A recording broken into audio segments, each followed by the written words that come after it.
Evening, everybody. I am going to call this workshop meeting of the Board of Supervisors to order. Today is Tuesday. Get some feedback. Stand by.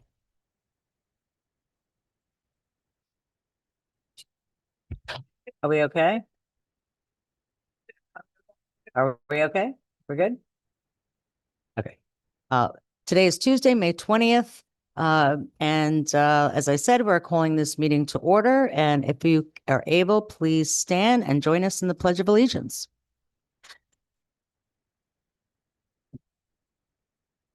Pledge allegiance to the United States of America and to the republic for which it stands, one nation, under God, indivisible, with liberty and justice for all. Thank you. All right, let's move on to roll call. Scarlett Cantley. Ellen, Jay Foy. Michael Johnson. Richard Ocelotti, Elizabeth Accomando. Betty Argue. Robinson. Jason Buster. Burgess Hanson. Kenny Morrison. Greg Schaefer, Kenny Lawrence, Miriam Heiser. Raquel McIntosh. Are we okay back there? Okay, wonderful. Thank you. So welcome. Thank you for joining us. I see we have, do we have anybody other than us on Zoom? Or is it just all of us? Up. Patty, we just saw Patty raise her hand, so please let the record show Supervisor Farrell is on her way here in traffic, so she's joining us from on Zoom for now. And I'm sorry, Scarlett. Francis. Thank you so much. Through the chair. We'll also have Danny from Stormwater J. Very good. Thank you. All right. Does anybody have anything for welcoming Michael, Rich, Betty? No, just welcome to the one resident that we have here interested in our budget. This is the most important time of year because people are very concerned about their Indian Trail assessments. And this is a good time to learn where the money's going, what you're actually getting for your dollars, because I see and hear comments all the time about how you don't get anything for what you pay Indian Trail. And so tonight we're going to hear from our staff about the budget, explaining that, and there's going to be some changes as I understand it. So this is kind of a critical meeting to watch and pay attention to. Thank you. Thank you. Okay, and now we'll have the presentation of the budget of Mr. Hanson. Yes, thank you. Good evening, members of the board, staff, and public. So tonight we're going to begin a little differently, and we have a completely different workshop than what we've ever done in the past. Normally, you hear from the different departments, and they go through their goals or their achievements and goals, and then we talk about the numbers. Tonight, we're actually going to go through and talk about how the new budget structure is, and the changes that we have made departmentally to streamline for the enterprise resource planning software. So Ms. McIntosh and Mr. Nelson, along with other staff, have worked diligently on the ERP to get it to the level where we can track now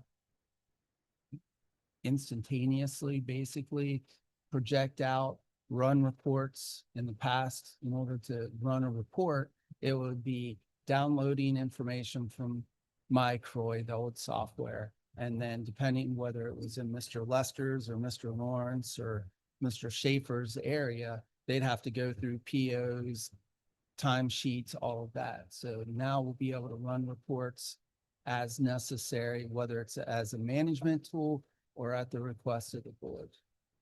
So we're going to talk first, and Ms. McIntosh and then Ms. Heiser will go into a little bit more detail about some of the structural changes that we're proposing for the fiscal year 26 budget. But Ms. McIntosh will first talk about the new budget format, how we're calculating, and we have in the binder that we've given to the board members, and then we have other copies for staff. You'll see what we have done, what finance has done to really set this apart. And we drilled down even to fleet management, looking at Mr. Morrison's staff, saying this much should be allocated for the M1 stormwater. And then with stormwater broken between M1, M2, M3, or Unit 20 Center as it grows, parks, roads, and sidewalks. So before I get into more of that, I am gonna let Ms. McIntosh start it off, and then when she's done, I want to let me just explain it now. So the reason why we're making and proposing these changes moving forward is hopefully in fiscal year 26, we will be able to start working with legal and engineering to look at new ways to assess for revenue, for roads and sidewalks, and then for stormwater, and of course for parks and administration and down the line. What we're trying to do is lay the base here, because what we've experienced in just not Indian Trail Improvement District, but across the state for the past 20+ years is just a lot of unfunded mandates, a lot of changes to the Unified Land Development Code right here in Indian Trail, and it's having impacts. So for instance, not to get into a history lesson, but I have to, and I'll be quick about it. Back whenever the Florida legislature, started with home rule charters, municipalities or counties, they set up certain funding mechanisms for revenue, whether it was ad valorem, utility tax, communication services tax, gas tax, state revenue share, down the line. All of that was based on certain assumptions that it would continue a certain way. And we all know that Florida has not maintained that. We've changed, especially Southeast Florida. So what has happened is when they start changing ULDC, like what has happened here in Indian Trail, where we've had all this traffic volume from outside of our district, but now more recently with the county making changes with the commercial, allowing certain commercial, the state also allows certain commercial. That original concept or model for revenue collection was based on, if you're in a residential area, you're paying this level of fees or taxes. And if you're in industrial and commercial, you're paying slightly more. And then what happens is that makes up the difference for the use of roads, things like that. Well, now what has happened is, especially for our district, is now you have all of this being allowed here, but we're still charging based on per acre assessments for roads, so on and so forth. The other thing that has changed significantly, and we've talked about this, is the fact that the county is now allowing larger site plans on properties out here, which is not in compliance with what our engineering designs and construction were supposed to be since the 80s. So now we have all of these, significant impacts on drainage, on roads, and even on our parks that I don't think anybody thought was going to happen this quickly. So what we're doing with this is this would be what I would call the first iteration of what will probably be several iterations over the coming fiscal years of trying to update how we collect revenue. And it's not going to be easy. Stormwater may be a little bit easier with pervious versus impervious, but figuring out how you justify and how you calculate for road usage is going to be a very difficult endeavor for the board and for staff. So we have all of that because we have to face a reality, especially once they start building or constructing more with Royal Palm Beach, Coconut, and Orange and Sycamore eventually and widening Seminole Pratt again and this and that, our roads are just going to see continued usage outside of just our landowners. So how are we going to capture that? How are we going to capture Bay Hill, Unit 19, the Wellington, which isn't even an activated unit, to the southwest down near the M2 basin. So all of these are going to be critical decisions that this board and future boards are going to have to make. So what we're trying to do here is delineate and distinguish, this is stormwater, this is roads, this is parks, this is admin, and make those silos that you heard me talk about before. Because all those silos, while they're independent of one another, at the end of the day, all the landowners are paying to fund those silos. And that's what we need to determine. What are the priorities in those different silos? And then how do you collect revenue without overburdening a certain class of landowner and still be able to get the capital projects done and maintain the level of service that people have come to expect. So with that, I'll turn it over to Ms. McIntosh. Thank you, Mr. Hanson. Good evening. Madam Chair, I'm going to start sharing my screen and then put up the presentation and then we can start.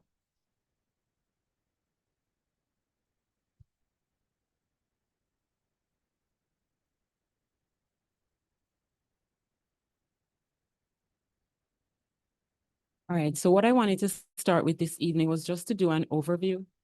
Can everybody hear me? That well? Is that better? Okay.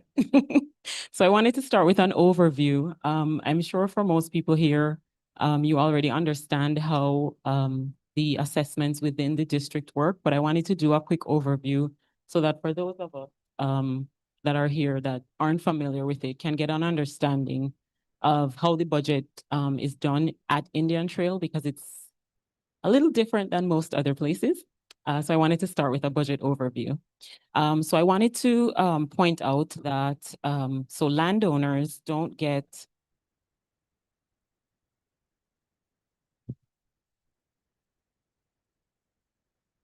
landowners within the district can only be billed for services that benefit them. And that's why Indian Trail is a special district, right? So you only get assessed if there is a benefit to the service that is being provided to you.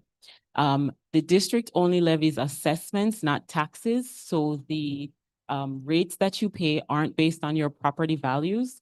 It's specifically benefit assessments. So we levy assessments.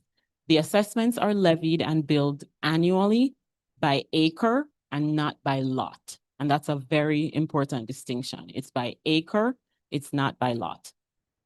It's also levied by function and department. So as Mr. Hanson had mentioned, you have administration, roads, stormwater. All of those different departments have a different assessment level, and I'll explain that in a little bit.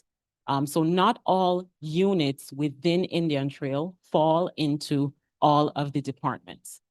And so as a result of that, because when a landowner pays in to a specific department, the money that's spent from that department, you can't cross. So for example, if unit 2 is paying into administration, then you can't then take the money from administration and use it in roads or use it in stormwater, because unit 2 may not be a part of those departments.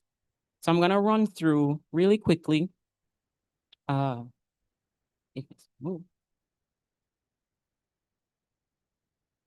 Okay, so the potential changes that we have right now for fiscal year 2026 is because of creating the silos, we want to rename operations to roads and sidewalks. So operations was housing roads, sidewalks, stormwater, all the stormwater services, aquatics, fleet, it had all of that.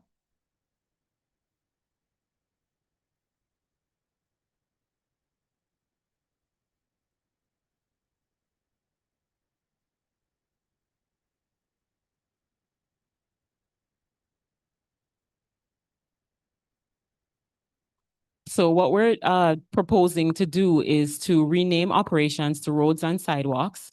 And so there would be now a separation between roads and stormwater, the stormwater department. We would be creating a new department for Unit 20's maintenance, because as it moves out of the construction infrastructure phase, it will now need to have more maintenance done. So we're creating a new department for that. And then potentially a new department for aggregate production, which Mr. Robinson and Mr. Hanson will go into detail with. So currently, this is the structure of the district. So on the very left, you have the department numbers. In the middle is the name of the department. And then that last column is showing you how many units are within each department.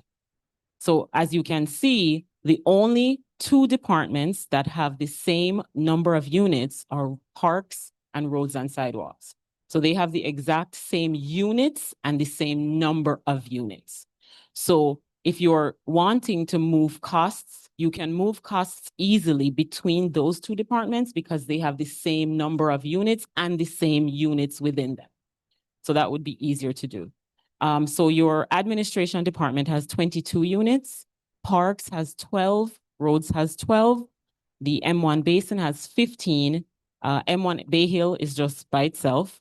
The M2 Basin has 4, your aquatics department has 15, aggregate production will have 17, and your M3 is just unit 20. So that will just have 1.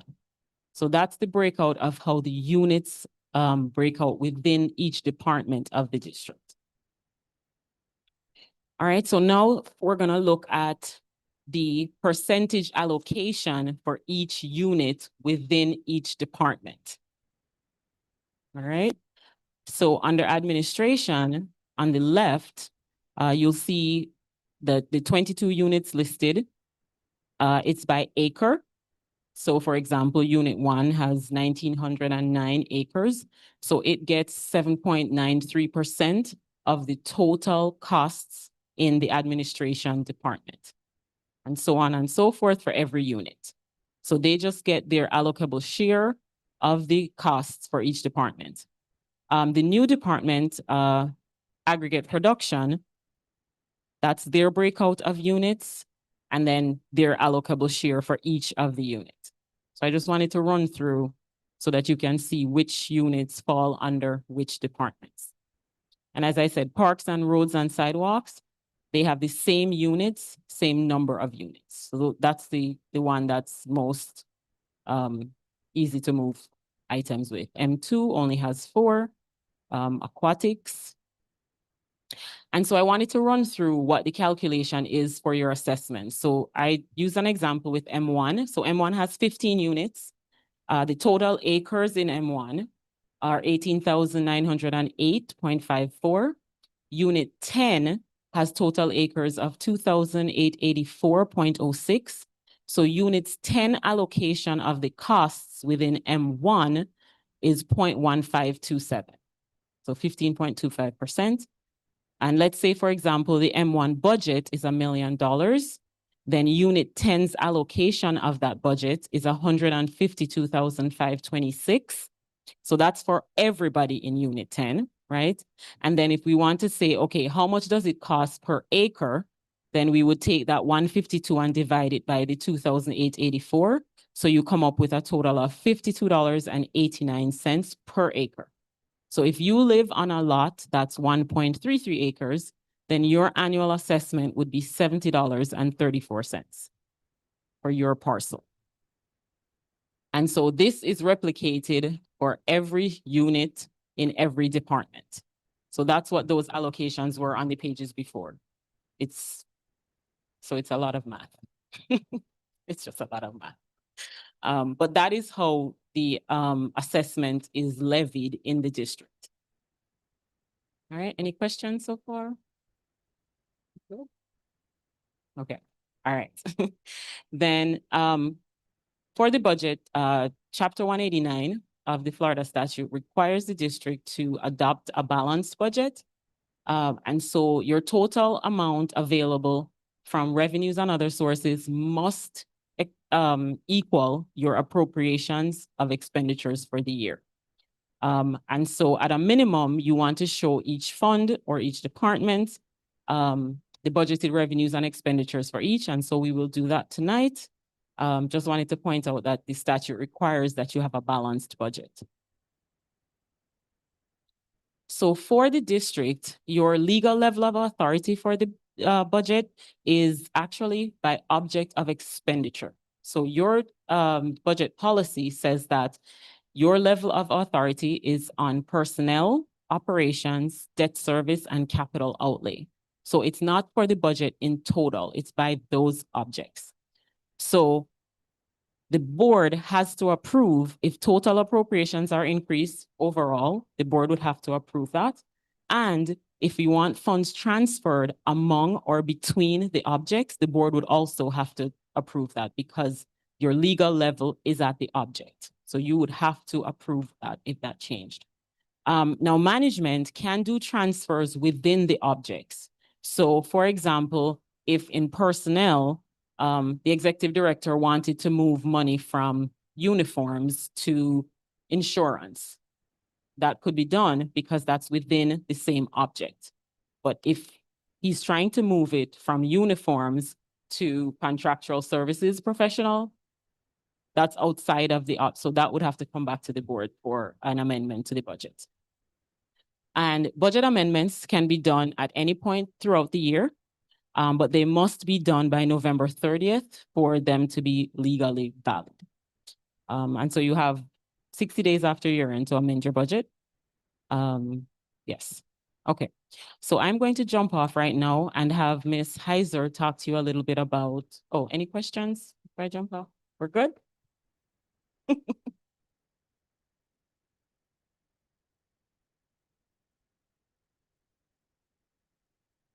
Okay. Okay. All right. So I'm going to hand off to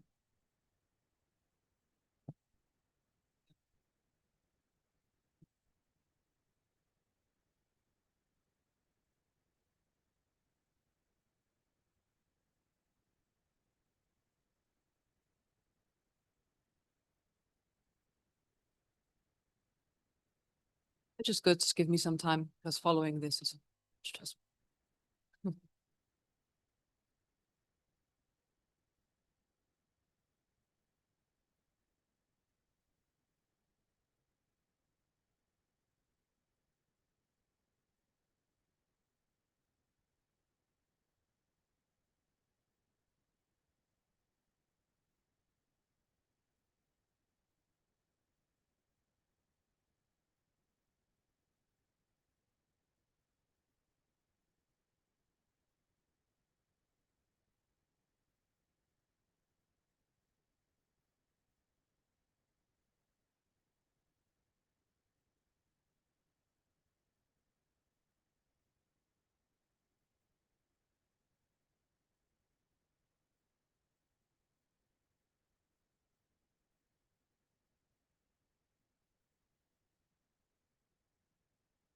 Oh, to me?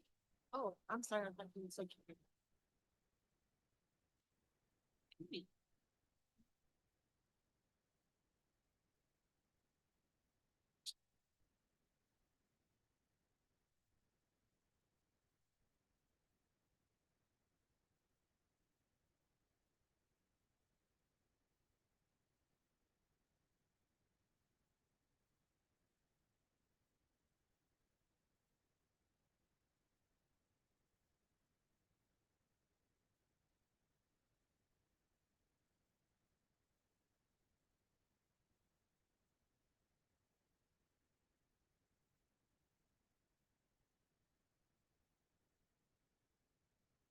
You got on?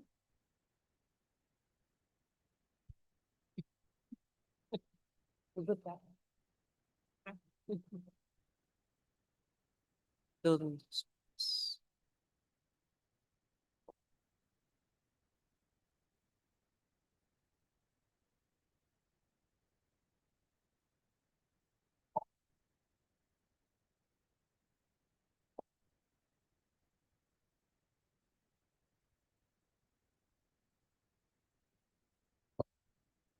So, good evening, Board of Supervisors. I am very excited to share the departmental staffing and organizational structure with you.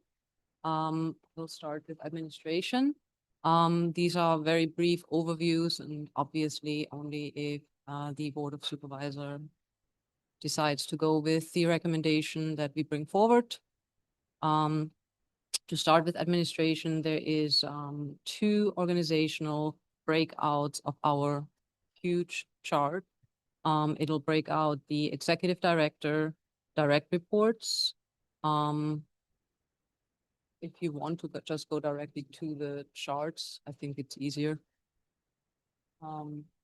So we'll start with the executive director, which will show the direct reports in admin only, which will have a media communication officer, which will help us to basically reach out directly to the community, help get the word out, to help be more visible, be more informative, then have technology infrastructure, cybersecurity still directly report to the executive director.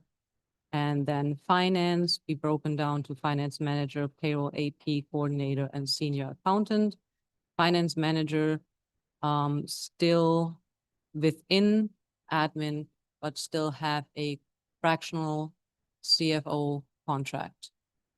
Reason for it, so we have in-house a finance and also a fractional CFO for more detailed, more professional, more budget, strategic. It's a very calculated move on that part. The second part of the administration is a reclassification of the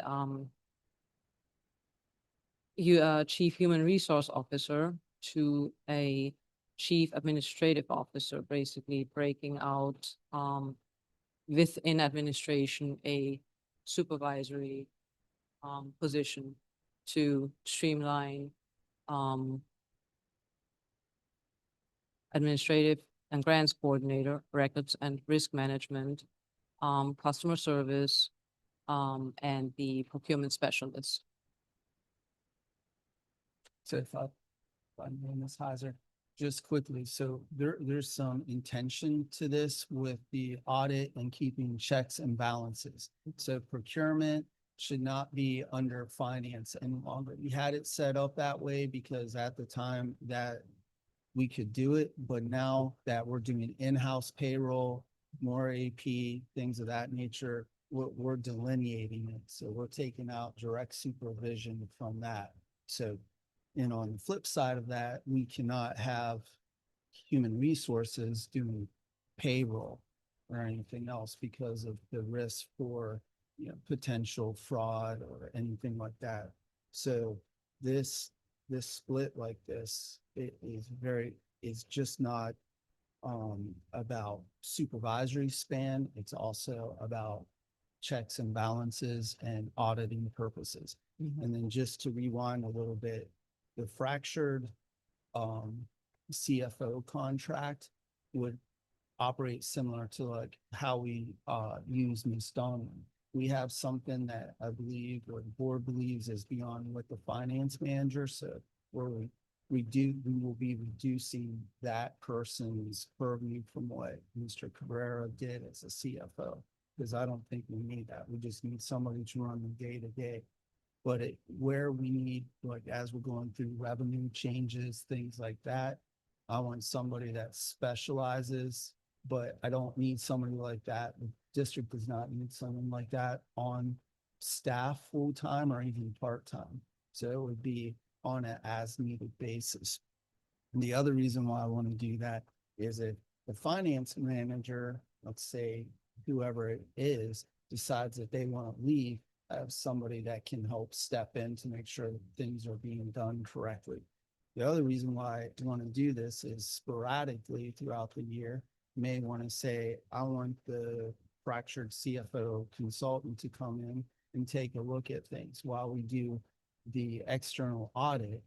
I think it's not necessarily a bad idea to, every once in a while throughout the year, see what procurement's doing, see what AP payroll's doing, things of that nature. So it's not something, again, what we need to have a full-time position. So that's where this thought is. And again, this is about moving forward. Because I think in the coming years, as you see more artificial intelligence and with advancements with the ERP, some of these positions as people leave, and we're already seeing that because we're going to be recommending reducing finance positions because of ERP. Some of these positions may go away. So, which again, it gets back to that whole concept I was talking about with the 4 different silos or 5 different silos, is we can reduce in one, then that means it not only lessens the impact on the taxpayer for that, but it also gives the board the ability to say, okay, we lessen there, but we really got to focus more on drainage or the 640 acre expansion of the M1 impoundment. So, it's fine. No, that's Yeah. fine. Like Mr. Hanson just said, in finance, we will be reducing by 1 senior accountant. So the 1 senior accountant FTE that we had for fiscal year 25, we will be freezing. So we would have the finance manager and 1 senior accountant, the payroll AP person in finance. The one other change that would fall under admin, but for most will be more under the roads and stormwater, is the reclassification of the deputy executive director / chief construction officer. Right now he goes under executive director / chief construction officer because he will be the overall under roads and sidewalk and storm and the newly created aggregate production. Newly recommended, I'm sorry. Because we created, it's in our head, it's like, but again, that's why I said preface it with if the board so decides, but the way he write it, it's like, yeah. So please do not think that it's like, oh yeah, this is how we're doing it. So we can, any questions on admin?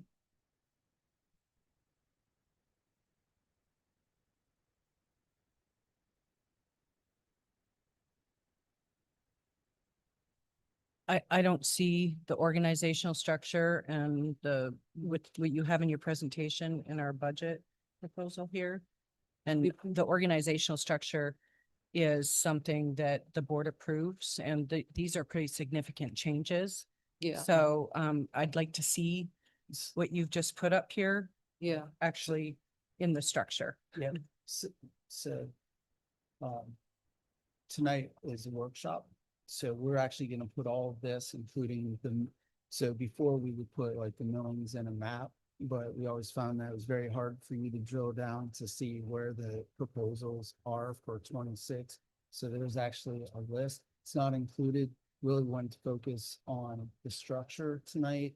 Miss McIntosh will be at the FOSD conference. So if any of you have time there, she's willing to meet with you. Unfortunately, I won't be there this year, but I will be, Mr. Robinson as well, and Ms. McIntosh will be setting up individual meetings with you, and we will actually be building a new. So we always gave you a book, but never really what I liked. We're actually building a new book that's going to have just not the main org chart, but the breakdown of the various functions, stormwater, or the department's stormwater, roads and sidewalks. But also with that, it will list the breakout, and you'll see the breakout later of how we allocate positions within those departments, or in the case like the stormwater has to be allocated among the M1 basin, the M2, M3, and then with fleet, we even go further with parks, things like that. So we will have all that plus a listing of the positions with the employee names. So it's very clear when you're out and we're actually going one step further with uniforms. So when you see someone out there and I'm just using this as an example, we don't have any scheme yet, but you see someone in a blue shirt or vest, what have you, they will be the stormwater or the canals. If you see someone in a silver shirt, they'll still have to wear their yellow, lime green or lime yellow, whatever, safety vest. But that will be someone in Millings. So we're going to be delineating this so people know when they see this crew, it is that crew. And again, it's just reinforcing. So as many of you, and I know Ms. Argy and Mr. Johnson have been dealing with it for a long time. Oh, well, how do we know the employees working here? And we're not paying for it in unit 12, and they're working up in unit 4 or what have you. So that's why we're really distinguishing these and taking this to the nth degree, because now we have that tool, the ERP, to do that. So anyway.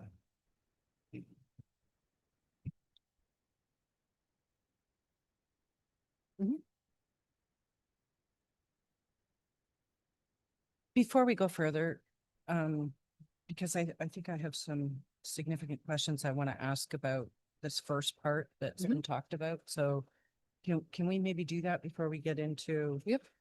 Because if you can go back to the page that says department breakdown.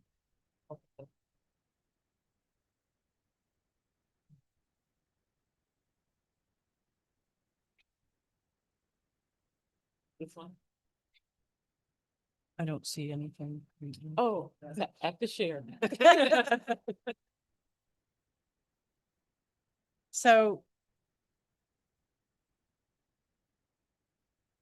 our stormwater and aquatics used to be separated. One of the things that and I'm not trying to discourage anything in terms of moving forward, trying to do better, trying to be more efficient. That's always been my goal since I've been on the board. But one of the things that I've noticed every year that we have the budget is there's always this reorganization. And it feels to me a little bit like empire building. I'm not saying that's what this is, but I think it's something that we have to keep in mind, because when we do these reorganizations, all of a sudden we've got new titles and now we've got to give raises and we're paying more money. And I have a problem with that. I have always had a problem with that.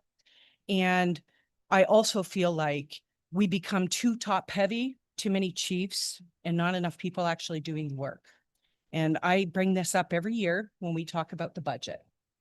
So as most of you will recall, our stormwater department and aquatics was actually its own department. It was separate from operations. And we conjoined it because we thought it would be more efficient. Now it looks like we're separating it, we're renaming it something else. That's fine. I appreciate your explanation. I'm with you on that. Well, no, I want to explain for the Okay. benefit of the three up here. The reason why I combined them was at the time, Mr. Schaefer, who was coming into that role, did not have the experience to run. So we put him under operations under Mr. Lester, and he's been molded and he's ready to go in that. We have how many employees? And 67 total in operations and, well, in roads and stormwater.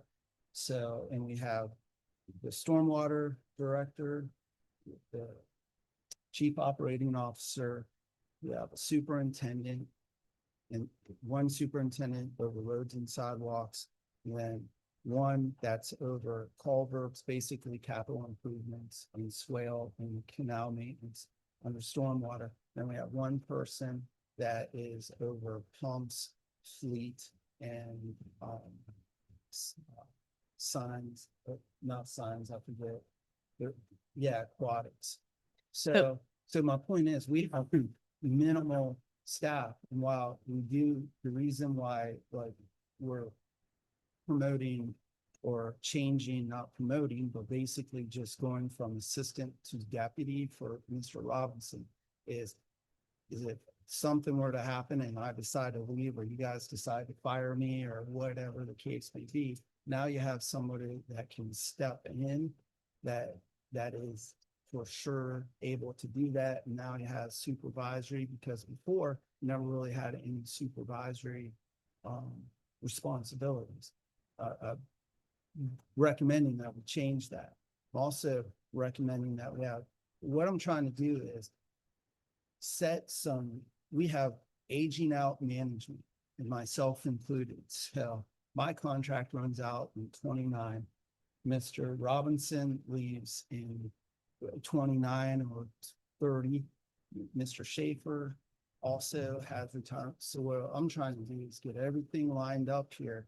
So if we start leaving, there is natural progression or succession within the organization. So the board knows that you have people within your control that can come up, and you're not bringing somebody in from outside unless you want to. So, and with the chief administrative officer, it's not about promoting. What's happening is we used to have a supervisor over like customer service and all of that. What I'm doing is just having one person now run all of that.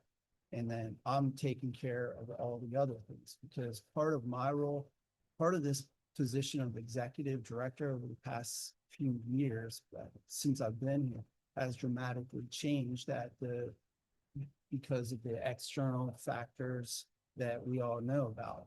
So I'm trying to get some stability internally and then also put checks and balances in. I'm not trying to say, oh, well, I like Ms. Heiser, I like Mr. Robinson or Mr. Lester, so I want to give them, move them around. So operations was always, and I remember talking about this, I was always concerned about meshing all of that together because of the span of control, because management is supposed to have very specified spans of control. But again, I did not want to just throw Mr. Schaefer out to the sharks, so to speak. So now I'm ready to bring this forward to the board to consider that, because he also has two people underneath him that could potentially go into that position when he retires, and so about putting that out. But it's important for the board to know, because Mr. Schaefer is an intricate part of the stormwater plan and operation that we do. So he's leaving in 28, in June 28 of somewhere in that time frame. So you might think, well, that's still a ways away. That's but- out of the bag now. Yeah, so.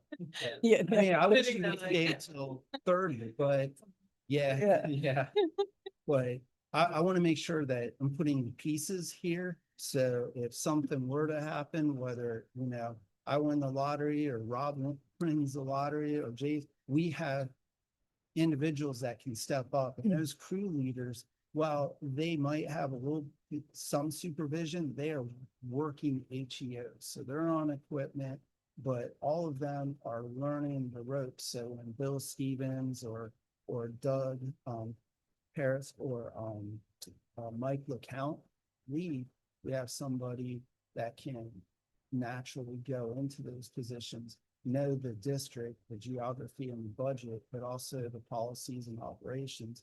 And the same way with Mr. Morrison. So again, I'm sorry, but I wanted to go into that. Yeah. So, and I'd like to refresh some memories, or maybe you don't know, but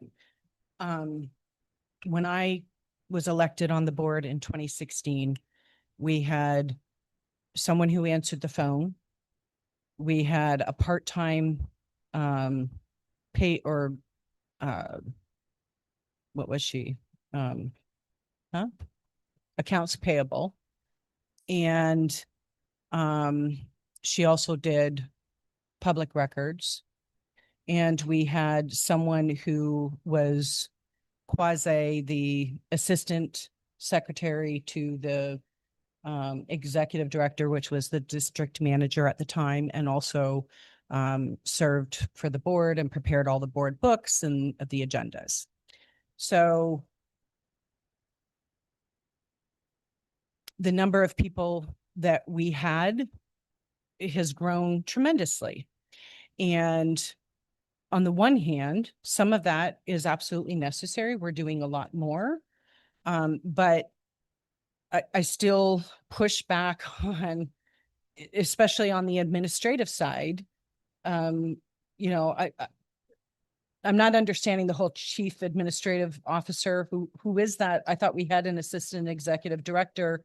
So, you know, it was my opinion. And again, I don't want to go back and forth about this. I'm Yeah. stating my opinion. Yeah, I know, Okay, But it was always my understanding that in your absence, when we created the position for Rob, that Rob would be the one that would step in. If Rob wasn't here, whoever was in that position, again, that was the successor, or at least the person that could be in that position in the interim. So I just want the board to understand that. In addition, I'm having a difficult time wrapping my head around the whole idea of having a separate department for aggregate production and what the necessity of that is and why there's only 17 units, because as you know, we have more units and more units that are benefiting from it. Some of them are not, but some of them are. And then, of course, we have an R2 and an R3. I wouldn't consider ag production a department. So I'm just trying to wrap my head around the whole idea of it being a department. Why is it a department? I understand it's a separate project, if you will. But so that's just a separate thing. And at the last meeting, when we discussed the ag production, I expressed my concerns about the M2 and the impact on the M2. And I asked for how we were going to address those concerns for the M2 residents. And what I see here is that the ag production is going to be shared amongst the units that are listed here. And that has not been addressed. So from a organizational structure standpoint, we have the authority. When we go back to the very first slide, yes, we bill for services that benefit our residents, direct and indirect benefits. But each one of those benefits, and correct me if I'm wrong, Mr. Palin, but each one of those benefits are set out in a water control plan. Yes, ma'am.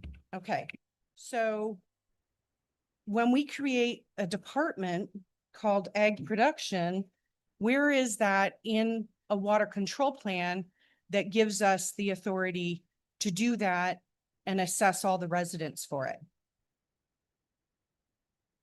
There's a cost, there's a benefit for doing it, but there's also an impact that's not being addressed so far in what I see here.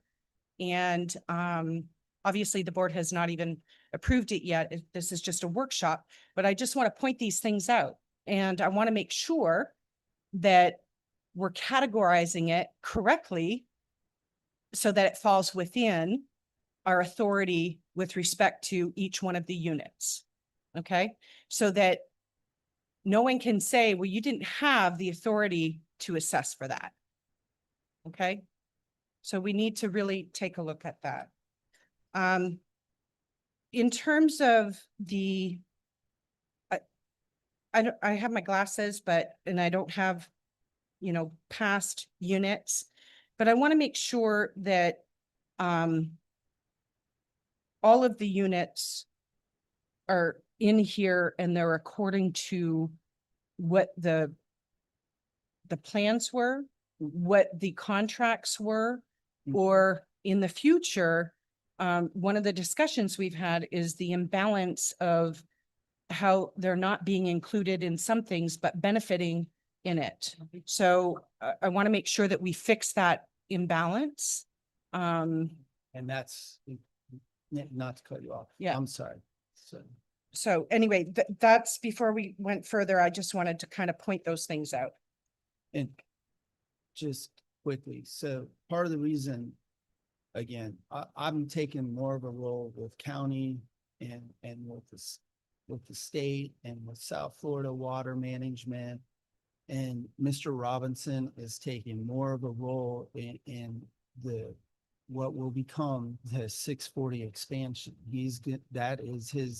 That will be his legacy here with the Indian, it'll be all of your legacies for the Indian Trail Improvement District, because that's going to have a significant impact on helping with that.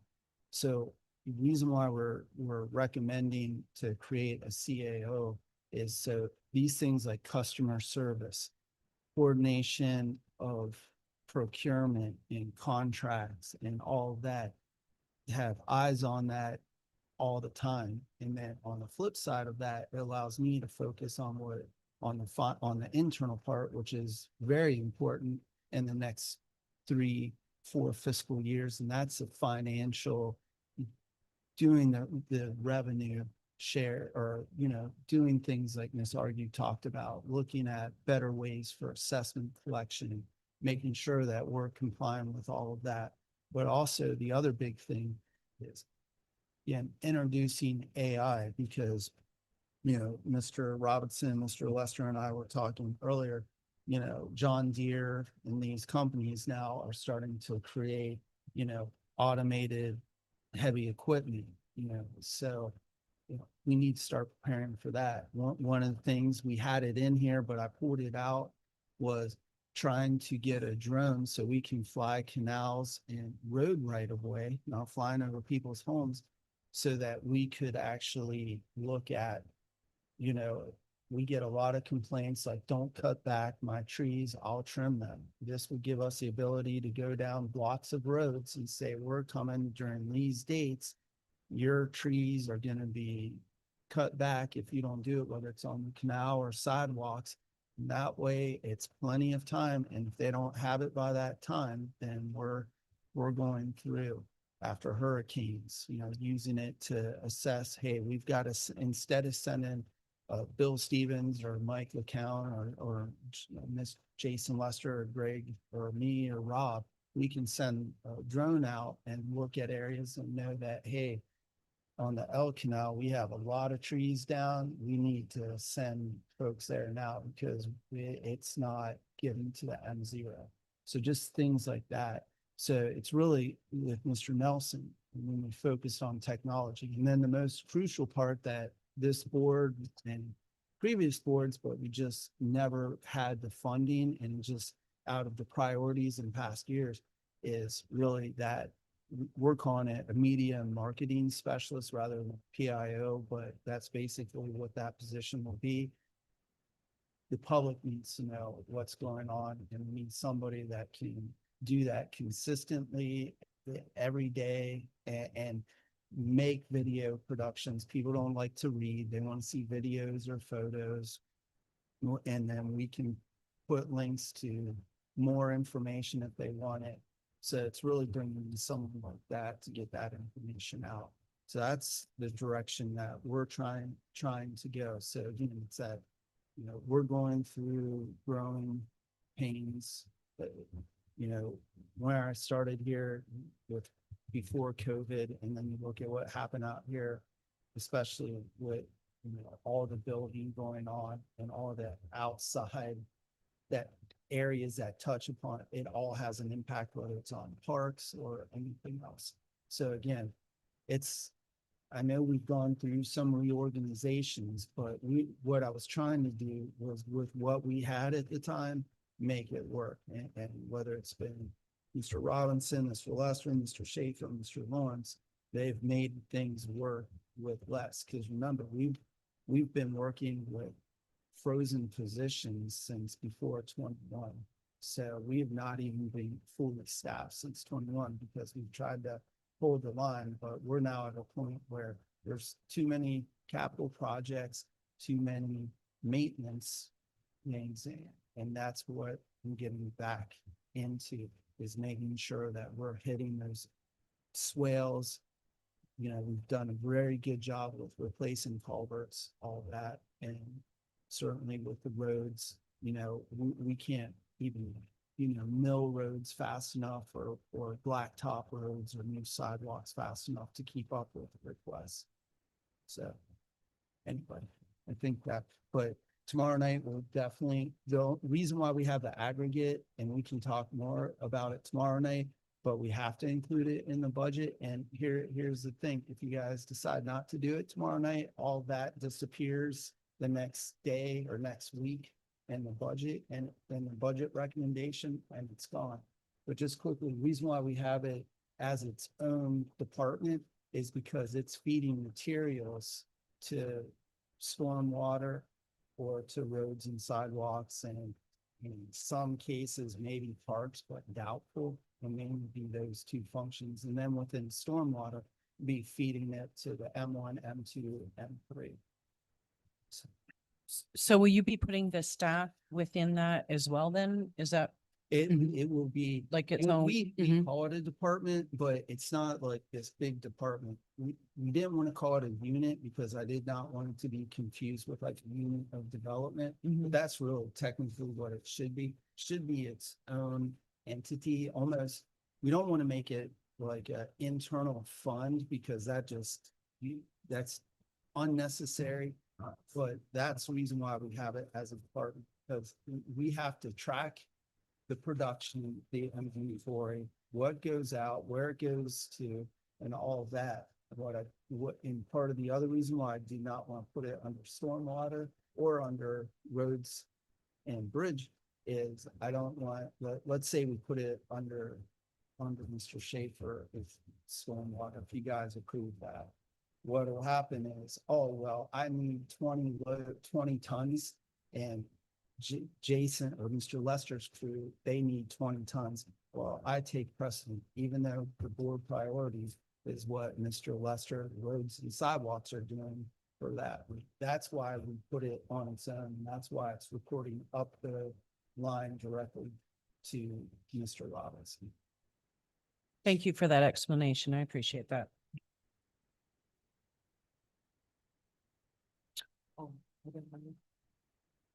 Supervisor Argue, did you have more questions on this one, or I can take down this slide?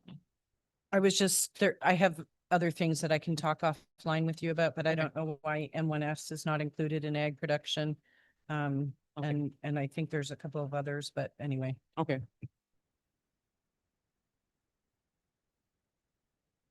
Just one thing.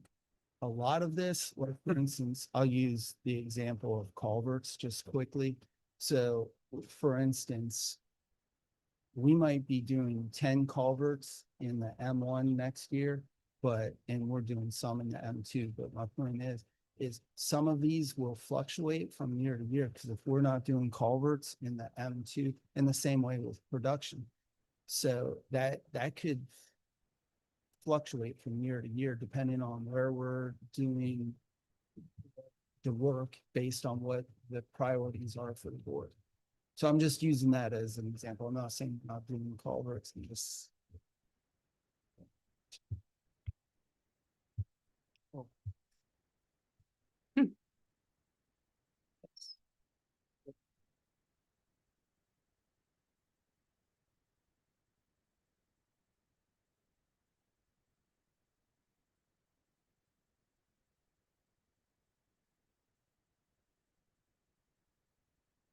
Now stormwater, organizational structure.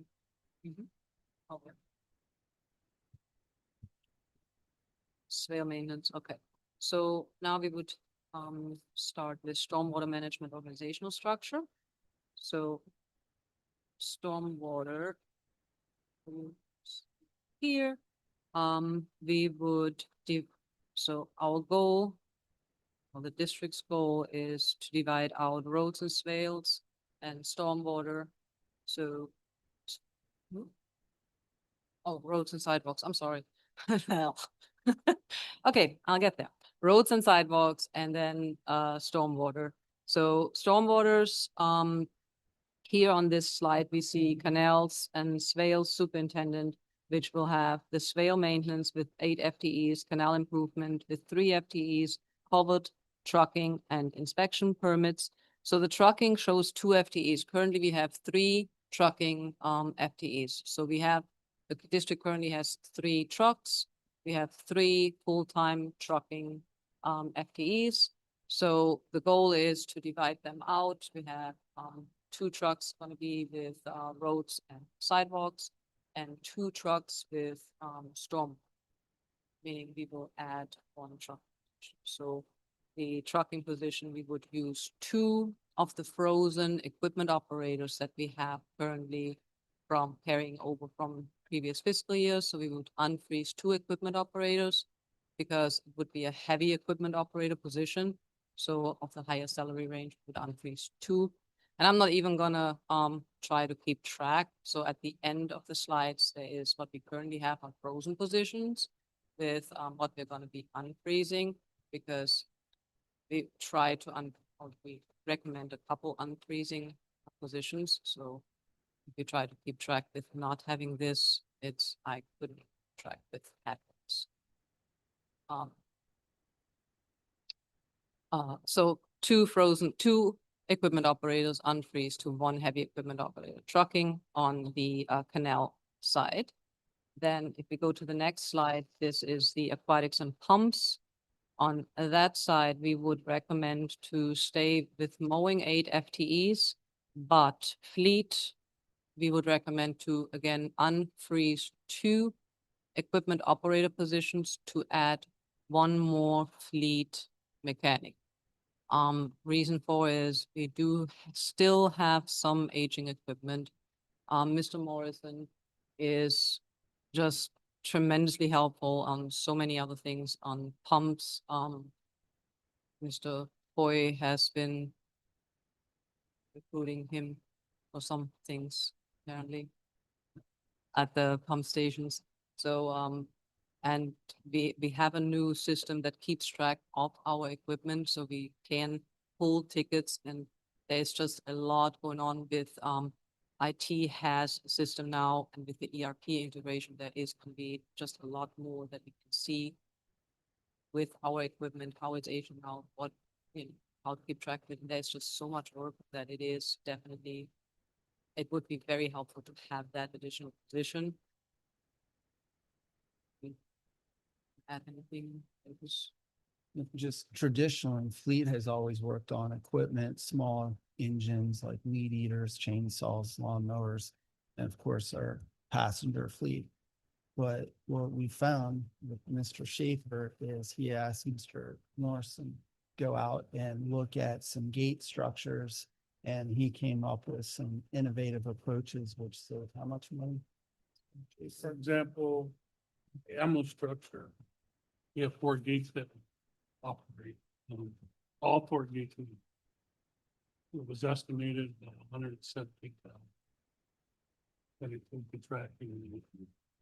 There's a big float gate that's constantly open, but sits in front of our idea was to operate the float gate, which makes it the 4 the 4 gates. Stop. Float. Each one hydraulic system that is currently in place opens that float and also dismantled. Not dismantled. Change to where it belongs to the bank. Manually or mechanically, it was reason to design. Right now, we're waiting on a permit from South Florida to get the final approval. So at that point, we won't be up the control gate. All this would be, after it's all said and done, under 12.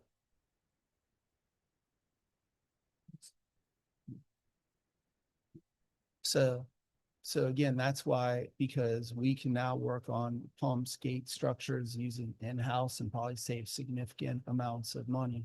Then also later in tonight's presentation, and also when I meet with you individually, we're going to talk more about the passive parks, and we're going to do that in maintenance of those in-house and just have a contract for the athletic, baseball, and multi-purpose fields. And so there's going to be lawnmowers and weed eaters that, they're just using them all the time. At some point, they are going to need maintenance. So that's why we're asking for an additional mechanic, because we have enough work and they've been able to prove that they can save significant money for the taxpayers. Thank you. The roadway sidewalk management slide.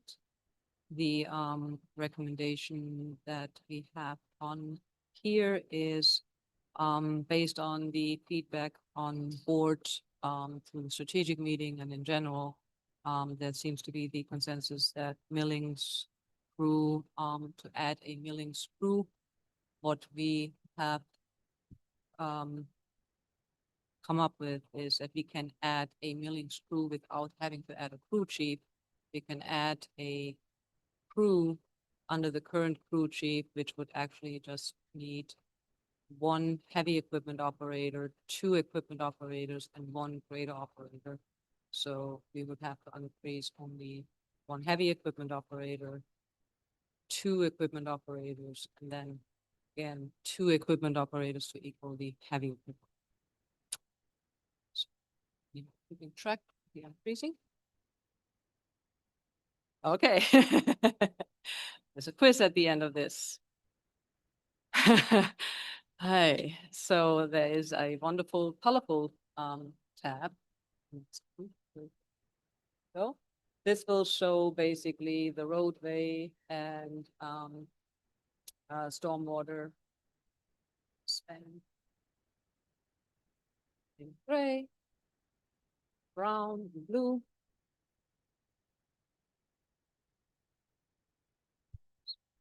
That's department.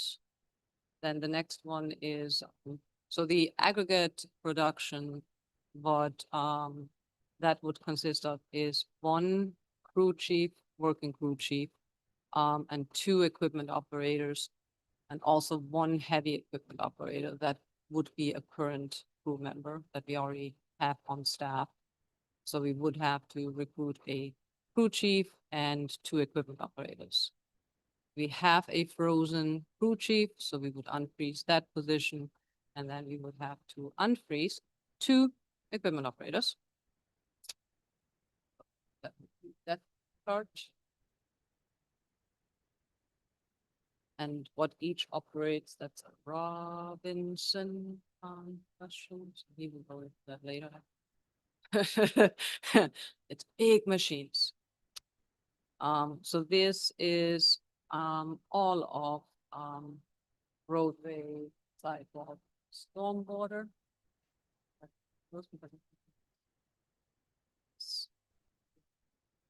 Answer anything on those. Okay, then let's move on to parks. Parks department, do we want to go right to the organizational chart, because it'll be, so we have continuous director, facilities, parks and recreation, the facility parks and recreation manager. We would recommend to continue the athletic field maintenance contract. Then the recommendation would be to reclassify 1 of the park specialist 1 positions to a equestrian specialist position, to increase that position, to 2 full-time positions, because it has just shown that there is just not enough ground coverage with 1 equestrian specialist.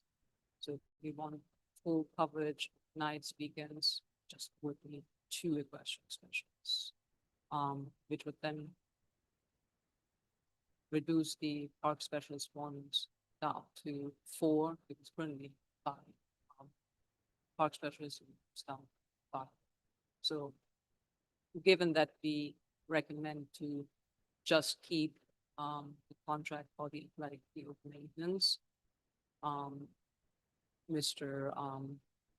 Lawrence and Mr. Sisolak have evaluated the parks and have come to the conclusion that if given the right equipment and staff, they would like to provide the services in-house with in-house staff, so passive parks. We would have to increase the two frozen park specialist positions. So two frozen park specialists, one positions increased this year, which then would make park specialist 1 to 6 full-time positions, park specialist two equestrian, and 1 recreation specialist. So which puts then parks at 13. The only other thing what we would look at is to increase slightly the equestrian specialist scale, just because it is such a much more specialized profession. It is harder to recruit. We have a little bit of a hard time. Would like to see if we build it out a little bit. We can recruit a little bit more specialized professions. So any Didn't we hire a equestrian specialist to work those weekend shifts?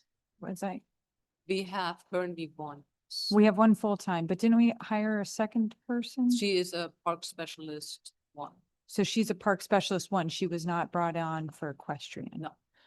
Oh, but she is filling in for the weekends for Angie. Yes, she is. She would be qualified to be a park, she would be qualified to be an equestrian specialist, but currently we do not have equestrian specialists. Okay. Okay. Yeah. And then the athletic field maintenance contract, is that with the same company we currently have? Currently, it's with Juniper. Juniper. But the contract has a clause for cancellation or termination by either party. Right, but we're not, right now, there's nothing that says we're keeping or not, but, Yeah, okay. and just quickly, the reason why we've reallocated within parks, someone to cover the equestrian arenas is we're seeing a lot more activity since we built the new ones, particularly evenings and weekends. Now in the summer, we'll see a lot more in the evenings. So we're trying to drag it as much as possible, and then also on the weekends. But I do think one of the future problems that we're going to be facing, and we haven't really done a lot of data collection on this, but I think we're having trainers going there and giving lessons, which is not what it was meant for. So I think that's one of those areas that it's going to escalate, where they're going to start interfering and saying, oh, you don't ride here because I'm giving a lesson, go Oh. over there. And It's already in our policies that that's not permitted without having a permit. I- So we need to be enforcing that. I understand, but my point is we don't have someone out there. They're not enforcing is what, and then we also have issues like. When they're sitting in Hamlin House, they're not they've out at been the park, They've so. been out. They've actually been out at the park quite a bit, so out at Oh. the arenas, so. But again, we're also having them take rentals because things like that, so, but we really want them to be focused on equestrian. The reason being is last year when the three kids, I forget, they were 10 or 11, were there unsupervised on horses, and that thunderstorm came. One horse reared up and almost fell on top of the 10-year-old or 11-year-old, and then they had to be tomahawked. That's where we need somebody out there to say parks shut and all that. So, but didn't have the ability to do that back then. So that's part of the reason why we're reallocating. That's why we're requesting a full-time equestrian specialist, because we can't have them out there enough. We'll So, get into the budget. I thought I thought that was the reason why we justified a full-time equestrian specialist in the first place.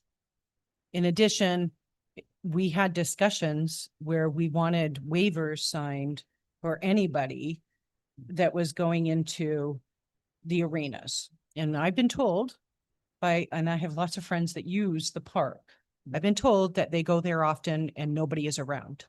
So I have a problem with that. In addition, you know, repeatedly, we have talked about the lack of staff at Acreage Community Park. And when we approved the maintenance contract, the existing one, we didn't reduce any of the park staff at that time. And the justification was that the park staff was actually going to be working on projects in other parks. And that we were going to be properly staffing, it was my understanding, Acreage Community Park. And what wasn't covered by staff would be covered by the contract, but that's also not really been happening. So I think that we really need to be talking about that because we are spending a significant amount of money on that maintenance contract. And I'm not impressed. The condition is not acceptable.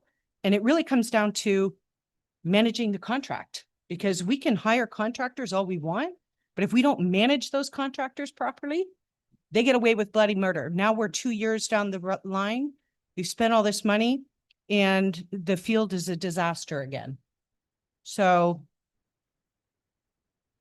this needs to be solved. And I, for one, would like to know how we are resolving it in this current structure. Well, we're gonna get into that shortly. So, but again, we have a part-time equestrian specialist. So, and even with the full-time equestrian specialist, they're still only able to work 40-hour week. So they're not covering all the evenings and the weekends. So it's just, we're not able to do that in that time frame. That's why we're doing it. We do have plans on how we're gonna move forward with these fields, but just to give you an idea, when South County, when we did the expansion, there's 255 trees. So 273 coconut palm trees alone in the south expansion. That's not including what's in the north expansion. So all that has to be cut, everything else. So it is, that south expansion is a maintenance heavy, just not the multi-purpose field, but it's just in general maintenance. It's the heavy. stupidest thing to plant coconuts. Well, that wasn't. No, seriously, Yeah. you know, I said that at the time. Why are we planting these coconuts? That It's was- going to be a maintenance nightmare. Yeah, no, I understand. And as they die, we should replace them with something else. Yeah. So, but that was what the county required as part of that whole process. Yep.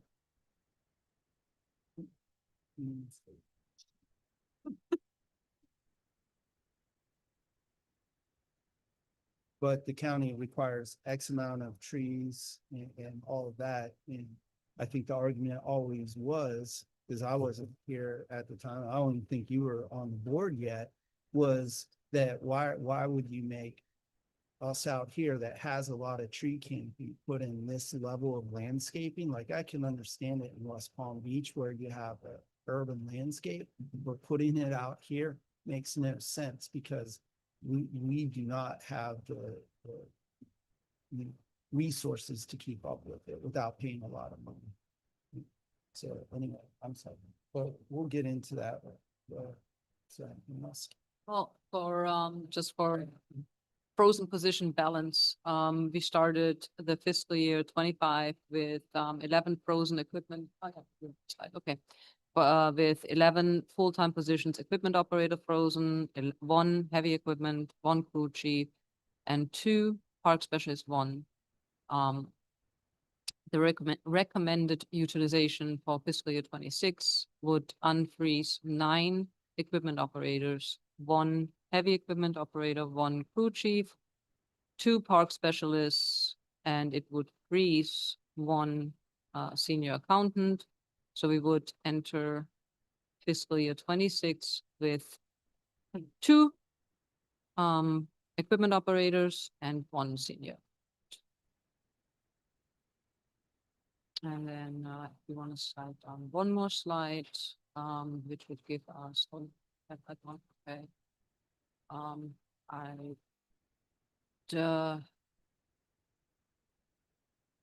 just had one count of, which gives us a count of 67 full-time positions at roads, sidewalks, stormwater, and aggregate production, parks 13, and administration 12. And 5 board. Yes. She reminds me, because sometimes I forget to count everything. She reminds me. Oh, yeah.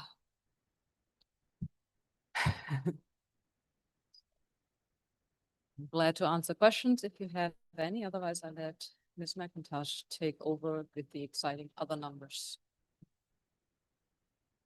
For you.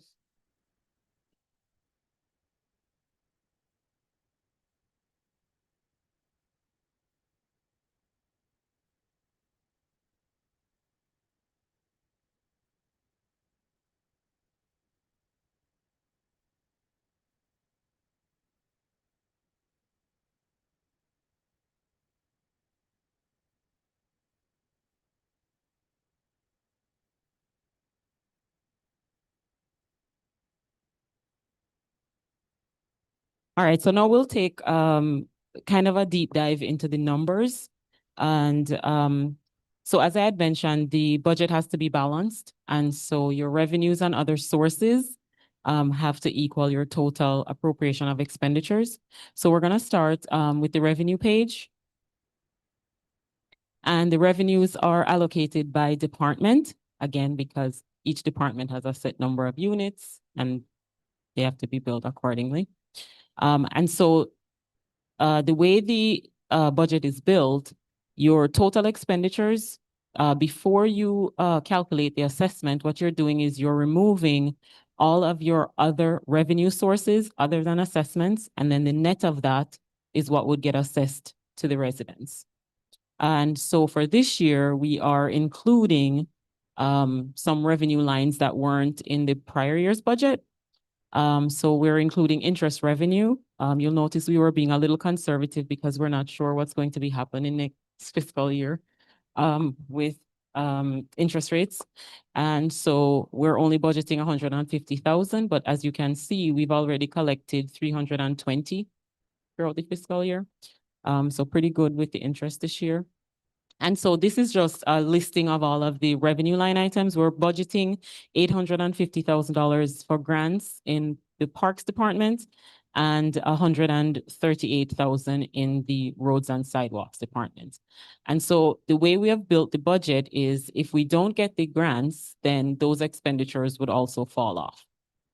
Right? So the only portion of the expenditures related to grants that get assessed would be any matching on a grant. Good, Chair. What is the miscellaneous revenue, the 300,000? In the previous years, It for the says last two fiscal 2024 and and then 25. 2025 is. I'm not exactly sure. of that. So what we believe that is that was a combination of all of these that we've now broken out. That was basically a they just always piled them into a miscellaneous revenue. And that's why I said we've been painstaking detailed about how we're breaking all of this out. So you can see the revenues. And in the future, like for instance, we have a M1, we have roads and sidewalks, we have parks. But in the future, if there's revenue from the M2 or even the M3 or other basins or departments, that will be captured with the ERP. Because remember, that was part of the problem with Microid, is it was very limited in being able to have multiple line items and things like that. Whereas with our new ERP, it allows us to expand these line items and we can get into this quote unquote finite level of detail. Yeah, I really like the way we can dial in now as opposed to just having this lump sum that we don't even know what it is. So on that, I'd like to commend the former board for taking the ERP on and how important it is and how important it's going to be for the future of the district's finances. So this is very good to have all this information broken down this way for all of us and to look at the future. So thank you. So just for instance, like the money we collect from Palm Beach County to grade the section of East 60th over here, that would have been captured in that miscellaneous revenue. And now that will go under charge for services? Yes, exactly. And if we're reimbursed from FEMA or on a grant, where is that going? So that would go under gonna go grant under- revenue. I'm So sorry, it would go under grant revenue in the department. that it applies to? Yes. Okay, Yes. And that's where you could see additional departments during hurricane. or Yes. Some other natural disaster. all right, thank you. You're welcome. And then the only other new item on here, well, I mean, there are a lot of new items, but the last one I want to address is under roads and sidewalks. You'll see that there is a line item called release of millings inventory. So the district has been purchasing inventory and keep purchasing millings and keeping it in inventory for when it's needed for projects throughout the district. And so for fiscal year 26, we're going to be utilizing that millings, but we're not putting it in as an expenditure because it was already put in as an expenditure in previous years. And so the residents were already assessed for that. So now we're just basically pulling down on, it's not fund balance in that sense, but it's a inventory account. So it's on your balance sheet. So now you're just releasing some of that instead of purchasing new millings in the current. So that's why that release of millings is in this revenue and other sources section. So when the assessments are being calculated, that $1 million that's in the expenditure is not a part of the assessment rate for this year. I just want to make that.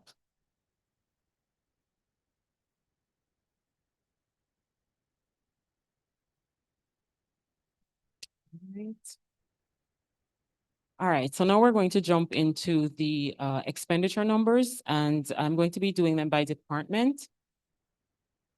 So we'll start with administration. And so this is the total budget for administration. So the third column from right shows the proposed budget for the year. So on the bottom, it's being proposed at $3,913,770. And so that represents almost a $655,000 increase in total. Just quickly, Mhm. remember, administration includes engineering, legal, things of that nature. So this is just not personnel salaries, that 3 million. Yes, Also I'm going to go through includes those. IT and Yes. other things. But in some of the attorney and, I don't think we increased it too much for engineering and admin, but you will see it in the M1.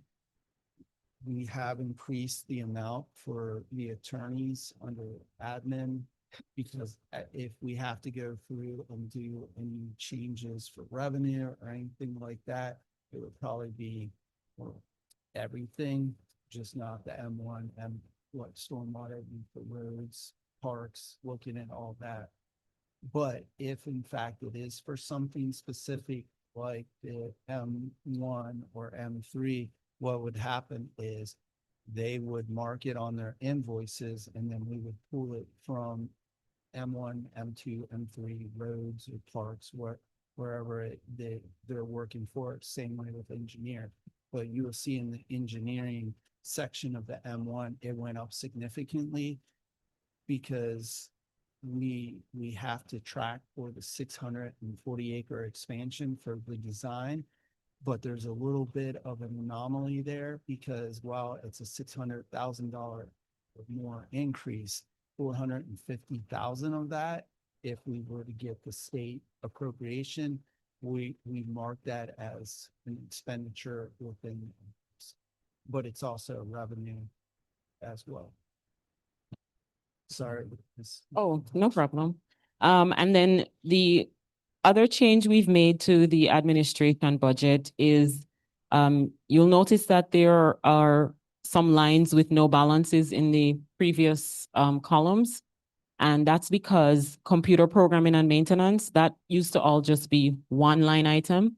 We're now segregating that into its specific pieces so that we can track the expenditures specifically that go into that computer programming. So we've split it into supplies, software subscriptions, service contracts, IT software and IT hardware.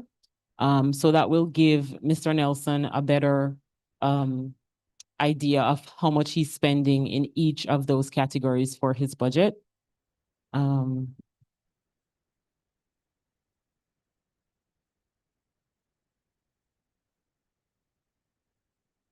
All right, so now let's break down admin into the functions. And so for your personnel costs, you have a change from the prior year of 269,000. We are still trying to get definitive numbers for the insurance. So for your employee insurance and also your general insurance, that's down in the operating section. We're still waiting on the final numbers for those.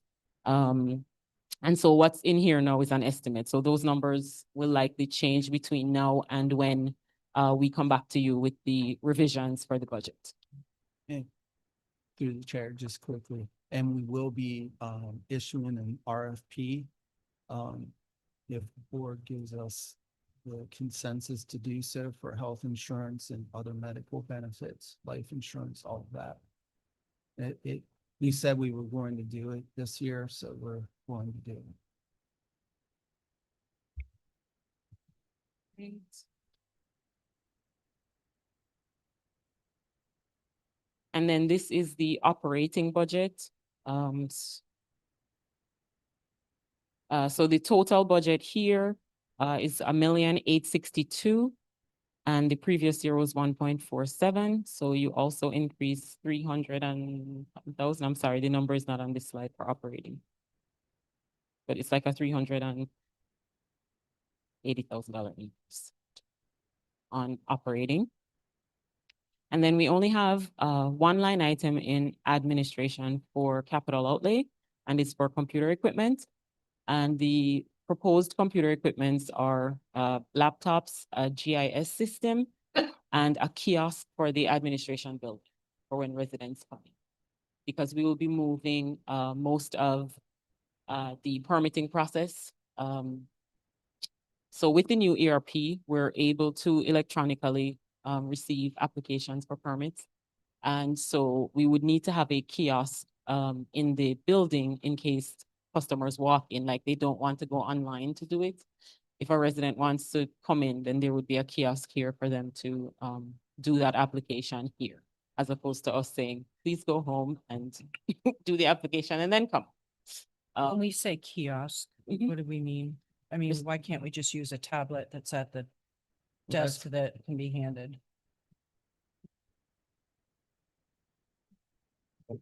So the kiosk is not only for permits, it's gonna be for comment cards. It's gonna be for Parks and Rec, whenever they want to make reservations. It's gonna be for a whole host of things. So just using a tablet by itself doesn't give you a keyboard. Also, the life expectancy of it is a lot shorter. So we're doing one device to encompass a lot of different things that we offer for people who come in and don't want to do online or in person. And it's also going to be used to. Yes, something like that.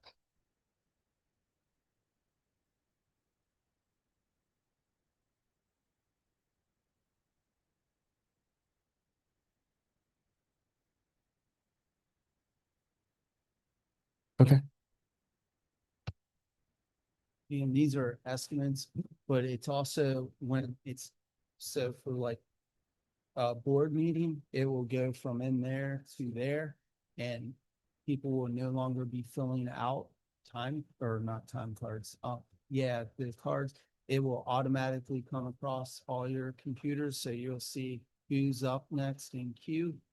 And then what item they want to talk about, or if they don't want to talk, they can put their narrative there. But even at doctor's offices, when you go in, you get a tablet and you fill out your information. It's not, you don't have to have a kiosk machine.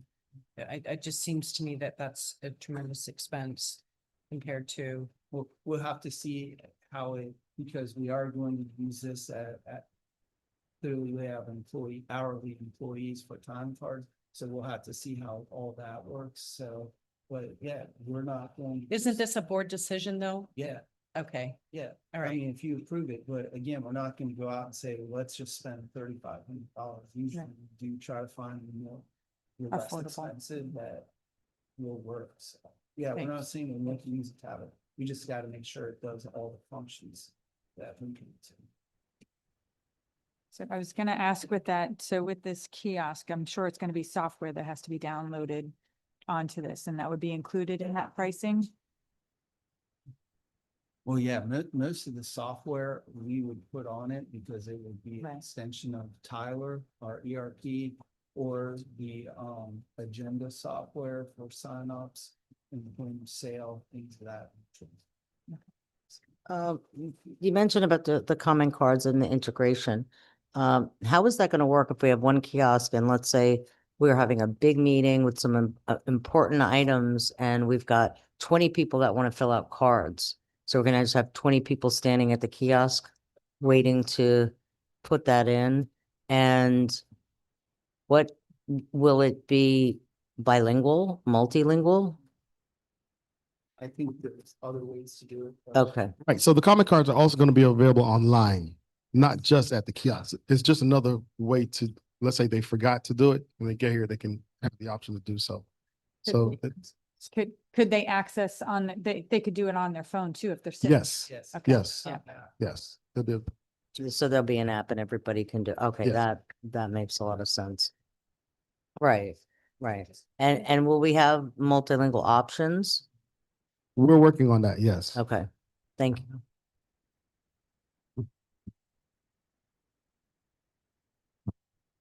All right, so with the proposed expenditure numbers for administration, the per unit assessment would be $147.71 per acre.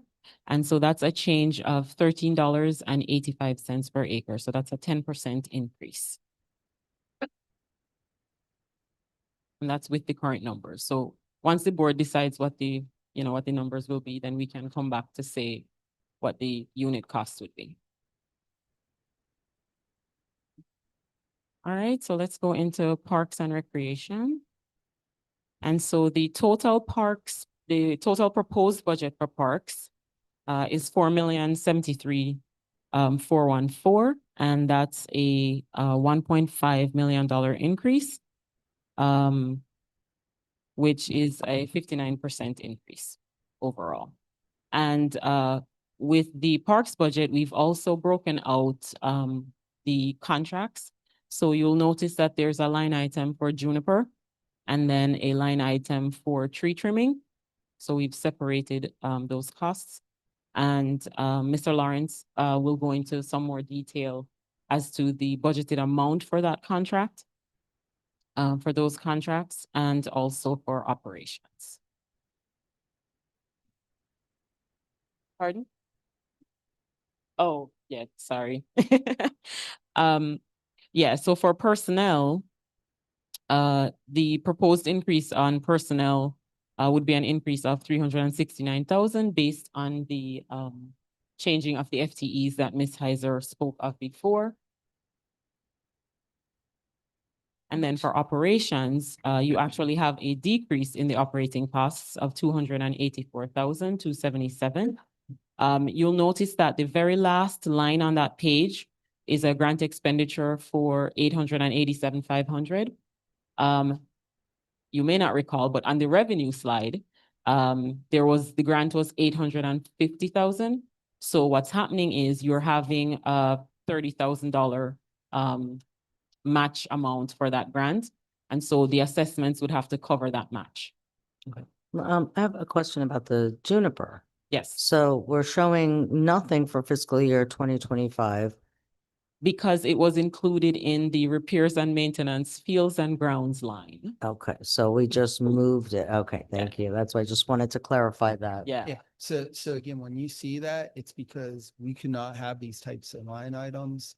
And that's what, when you So- were asking me earlier before we started, you're gonna see where we're not gonna be able to track some of this the same way. But when you get into fiscal year 27 or 28, you'll start seeing this trending Right. line that you don't necessarily see right now. I just don't want the residents to get the idea that we're increasing it 100%. It's just increasing it in this portion of the budget. So I just wanted to Yes. elaborate on that a little bit. Yes. Because it looks like, oh my God, they're increasing it 100%. And that's what people are going to see because maybe they didn't catch the beginning of the meeting or they're not understanding that we're changing the system. yes. So I just wanted to put that out there to clarify. And one other thing that is different that I forgot to mention at the outset, usually I've already surgically removed a lot of these cuts before they ever come to you. But this year, I thought I'd do something a little different because in past years, I've had board members say, well, I want to see what you cut. So I will tell you, I did cut. So this is not exactly what they wanted, but I did not cut as much because I wanted to bring this forward. So I will probably be cutting this again before we get to the July 7th approval for the board to consider approval. But just so you know, this is going to be a little bit heavier, but this isn't necessarily going out. Once you approve it, then it goes out for trim. So. I just want And to make sure I understand this number, which by the way, I do not support increasing parks by 42%. And by looking at this, I do not see where it says capital projects. Oh, it's on the next slide. Okay, so when Yeah. we're talking about the operating cost for parks, that number by itself Mhm. is just for operating. It's not projects. It's not Correct. anything else. Correct, yes. Yes, so I'm doing it by the object of expenditure. So it's personnel operating capital. Yes, so the capital is on the next slide. All right. I still think the overall increase of 42% is just not sustainable. So, And this is, sorry, this is why I don't like bringing it like this, because I just think it sets a bad tone. But I brought it at some people's request, just so you see. But again, I did not bring it. There's a lot more in all the departments. I cut that, but not to the level I normally do, or that we do as staff, but mainly it's me. All right. Okay, so now I'm on the capital outlay page. So capital outlay is proposed at $707,000. So that's an increase of 532,000. And the capital outlay items are listed below related to the proposed budget. And I believe Mr. Lawrence will go through those items with you. So in terms of a per unit assessment for fiscal year 26, your assessments would be 161.06, which is a $33.43 change or 26%. through the chair. The Toro Sand Pro Clay Groomer, is that for the existing grass fields that we have, or? That would be for the baseball fields throughout the districts, passive parks and things like that. And don't we have one now? We don't, it's not, we pulled that out, a stock a couple of years ago. That one wasn't any good anymore. Yeah, it amazes me because every year we seem to buy all this equipment and then, something nicer, shinier comes along and then we buy something else. The equestrian park was an example of that. And I want to make sure that we're not buying unnecessary equipment. Okay. But the baseball fields need to be properly maintained. So if that's going to help, then that's great.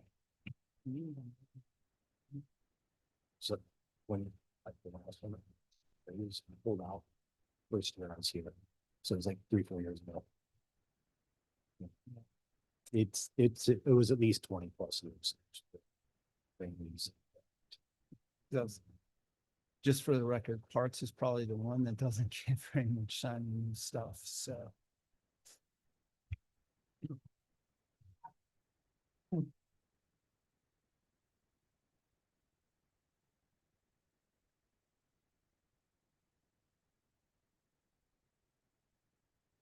The draft.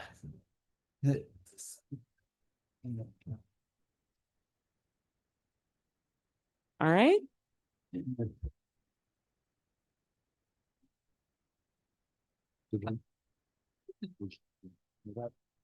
All right. So now we're gonna run through. Oh, sorry. You want to go back to it? Oh.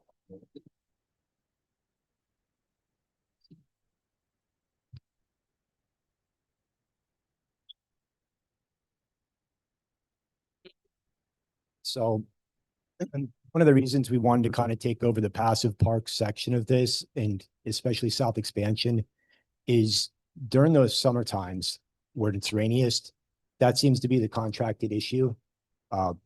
When you'd expect to have the most cuts out there, that's actually when they're able to do the least. And the reason being, you got shorter days because you're getting rain in the afternoons, you're not able to get as much. And now you're having to do, instead of 2 cuts a month, they're having to do 3 and 4. But when they do that throughout all their contracts that they have, they get behind. So last year we did monitor what was going on, and what should have been between 10 and 14 days per cut was actually reaching 28 plus. So our grass was reaching heights of 10, 12 inches throughout the parks, which was unacceptable. Can you clarify which grass you're talking about? Because that certainly did not happen on the fields, the Not the athletic field. field. We're talking Yeah. about the passive parks, the St. Augustine that you would see at like South Expansion or Downers or any of those parks. So I did get over a $60,000 refund from them and did make them give us extra cuts for this upcoming budget year. So we did go after them for that, and I am going after them for issues down at South Expansion right now. We are holding back their current payment actually until those issues are resolved. What we'd like to do is basically put them on a 10-day rotation during the summertime when it's raining, so that we can assure the quality to the public, so they're getting what they're paying for, basically. During the winter time, when it's a little drier, we'll be able to free up that staff to then go cut trees or actually do something a little more involved with like some of the bigger projects throughout the district. So the summer months are going to be the ones we have to really concentrate on the maintenance, especially at South Expansion. That's one of the reasons that we were trying to separate this. The numbers you guys see for Juniper right now basically is for the entire ACP. That is the entire park, because of everything over there being Bermuda. They have the equipment for it. It's the same fertilization process that they go through when they actually take care of that. So we don't have to do anything with that. The budget items that we have on there does include an annual fertilization and insecticide throughout the parks. We will have to do obviously some spot treatments along the way. And then there's very specific stuff that's going to be used with South Expansion to address, Ms. Argue, the issue that we were concerned with the St. Augustine getting the weeds. We're going to get a selective herbicide out there to address that immediately. There's some specialized stuff with Garden of Hope, because there's obviously plants in there that need that. And that is one of the things they're going to be replacing too. Can I provide my personal opinion, Mhm. which is supported by other people very familiar with the maintenance in the park? And I think some of the other board members mentioned this when we were touring Acreage Community Park on the north side. They are cutting that grass entirely too low. And what's happening is that they're cutting into the root system. And that's why you're seeing these bare spots being worn down the way they are, because it's you need a carpet. It needs to be a nice, thick carpet. And what we have, if you go out and you look at it, it is not a nice, thick carpet. That's how it started. but it is now like a shaved sand pit. And that is where we're wasting a lot of money. And I don't think we should have to tell someone that is hired to maintain a specialty sports field how they should be maintaining it. Yep. But yet it's so obvious the mistakes they're making. They're obviously not checking their own staff, but also we should never let it happen. We shouldn't. We're contracting for them to do it. And we need to put our foot down and say, no more. Yep. Fix it and fix it now and don't let it happen again. This is just, as you know, been a nightmare for the past 6 years. And we have to get it fixed. So, and I have talked to other people who maintain, golf courses and different things like that. And they all say the same thing. They're cutting too low. They're not watering in the right places. So, I mean, some of the things are just so obvious, you can see it. And one thing I want to talk about, so I don't forget about it, because you brought this up and I'm not sure the board is aware, and the trash pickup. We have in here an increase proposed, maybe it's because you moved it, I'm not sure, but trash pickup. And we used to have a lot more trash bins. And since our county commissioner's here and she sits on the SWA board, maybe she can get this addressed. So we used to have a lot more trash bins in our parks. And I've been told by our staff that we cannot leave or have permanent trash bins throughout our parks because we pay for each park, each trash That is correct. trash can. Now, our staff collects that trash, puts it in a dumpster, which we pay for the dumpster to be removed. So why are we paying per trash can? This is taxpayers' dollars, and it's our staff collecting it. And we're paying for whatever we discharge. So if we have 1,000 pounds of garbage, we're paying the 1,000 pounds of garbage. I actually did have this fight with them and they said that's how they do the tax assessments. I think that this is disgusting. It's double dipping. It is not right, and it needs to be addressed. And the reason is we have a park. We're surrounded by preserve, right? And what happens when you don't have trash bins? Kids are taught to put their trash in the trash bin. And when you don't have trash bins that are close by, they just throw it on the ground. Now, on a windy day, what happens? And in Acreage Community Park, if you're familiar with it, it ends up in the preserve. That's where it ends up. And guess what? does not clean that preserve. It's a disgusting mess. So I would like to see that gets I addressed. put in, And I don't Yeah. think we should be paying more money, and we should have permanent trash bins throughout our parks. I have a meeting on June 4th. I'll bring this up and I'll get with Kenny beforehand just to see what I need exactly to ask for. So going back into some of the capital projects, the first one that was kind of being discussed a little bit. Let's get in there. Is Temple Park. So we have a possible solution. Instead of ripping out everything over there, they have what's called a floating court system.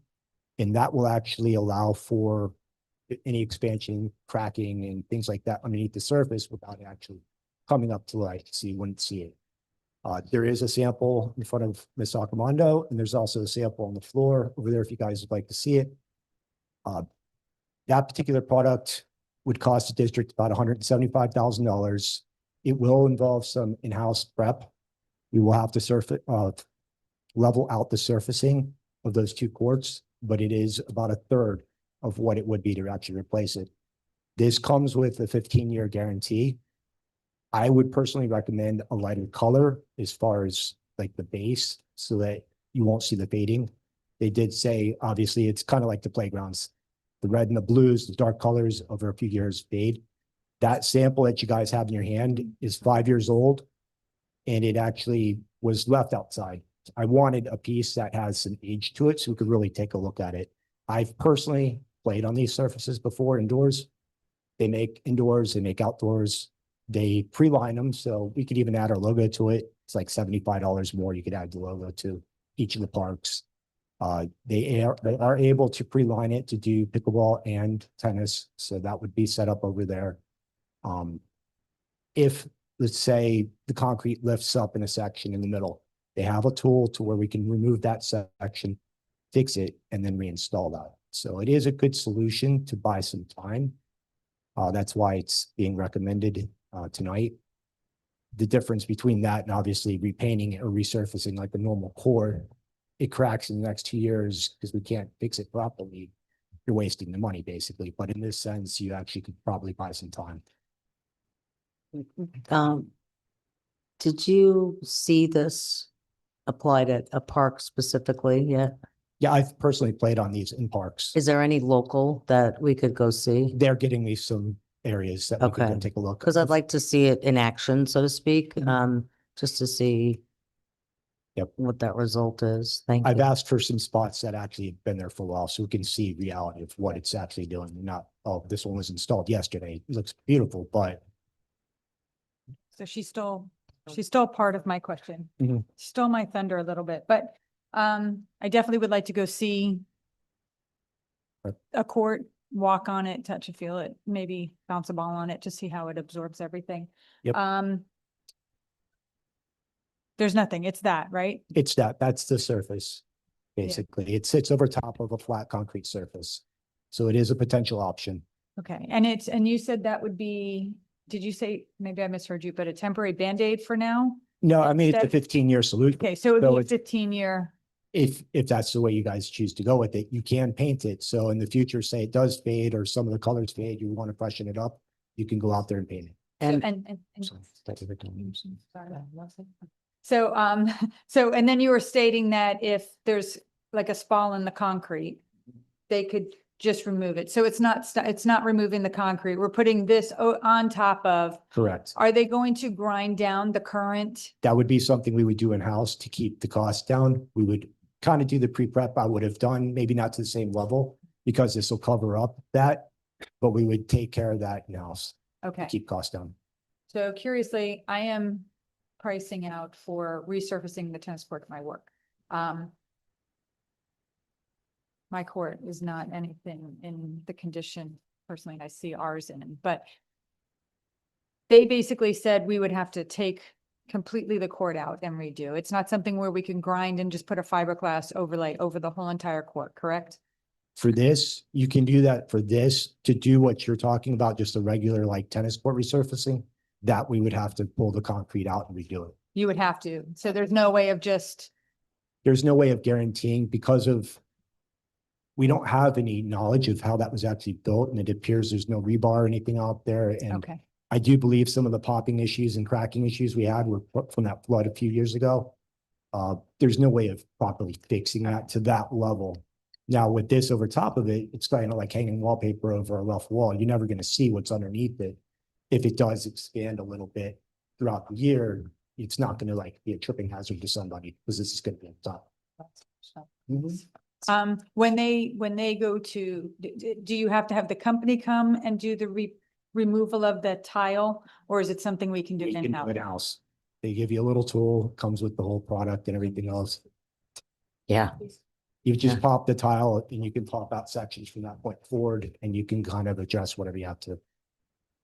and remind me what your initial cost was to completely redo the court?